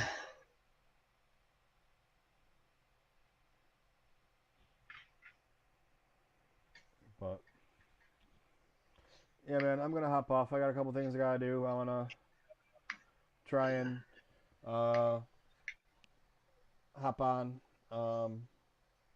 live it in about an hour and a half before the snack reset. See if there's anything I can get everybody popping on. Well, yeah, I mean, if you get on there somewhat quickly, you might, because I mean, I don't have mine sent for the day because I didn't see you on earlier. I mean, I was busy running around and trying to get stuff done, and I was helping my buddy who got jumped and stabbed last night. So I was helping him out today, which that's not a very pretty sight to see that, but Yeah, it's probably gonna be about another hour or so. I'll probably still be up. Send me a DM or a You text or sent you something sent me if I'm some you sent me some of them, didn't you? for today. Yeah. No, that was yesterday. I tapped out last night. I filled or I did the 10-pack snack last night. I didn't even do any for today yet. Oh, okay. Because I mean, if you like I said, if you were on earlier, I wasn't I I wasn't was on really earlier. on. I was on the whole time we were on here too. Oh, I didn't even know that. Yeah. Because if I'd have known you were doing the both of them at the same time, I would have just went and dropped your snacks and listened to you guys on the tablet. Yeah. I'm gonna hop back on about 2 o'clock my time, so it'll be like 1 o'clock your time. All right, I'm gonna try to stay up All right. just to knock out those snacks real quick because it's only like a half an hour. It only takes like a half an hour to do it. Yeah. But yeah, I just got a couple things I want to get everything ready for tomorrow. Take Delilah out, and then come in. I'm just gonna just do some fishing for an hour or two, and then go to sleep for a couple hours, and get up and go to work, and then come home from work and probably take a nap and get up and do it all over again. Um, there's nothing else to do. I mean, watch TV. Right. That's I was talking to somebody today, and it's like, especially with, it's not like I'm not sleeping so that I can do it. It's like I'm not sleeping because I have insomnia. Um, I didn't have insomnia for a couple weeks or a month, and I was sleeping a lot more and not on livid as much. But now I'm not, so it is what it is. But all right, people, it's a great show, great time. We didn't even put this up for the banner. Um, we don't even know. We got this one going on. Oh, I'm thinking about getting a green yeah. screen.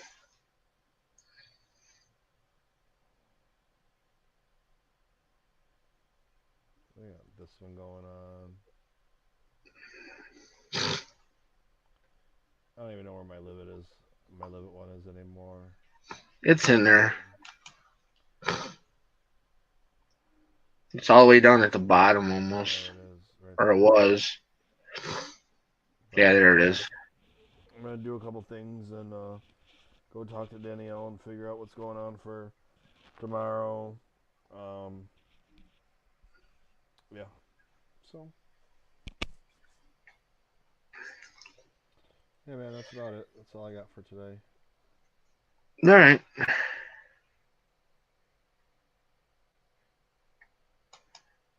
Yep, I ain't got nothing else really. I ain't got nothing else for tonight. Well, with that, just a good day. May the force be with you. Always. See ya.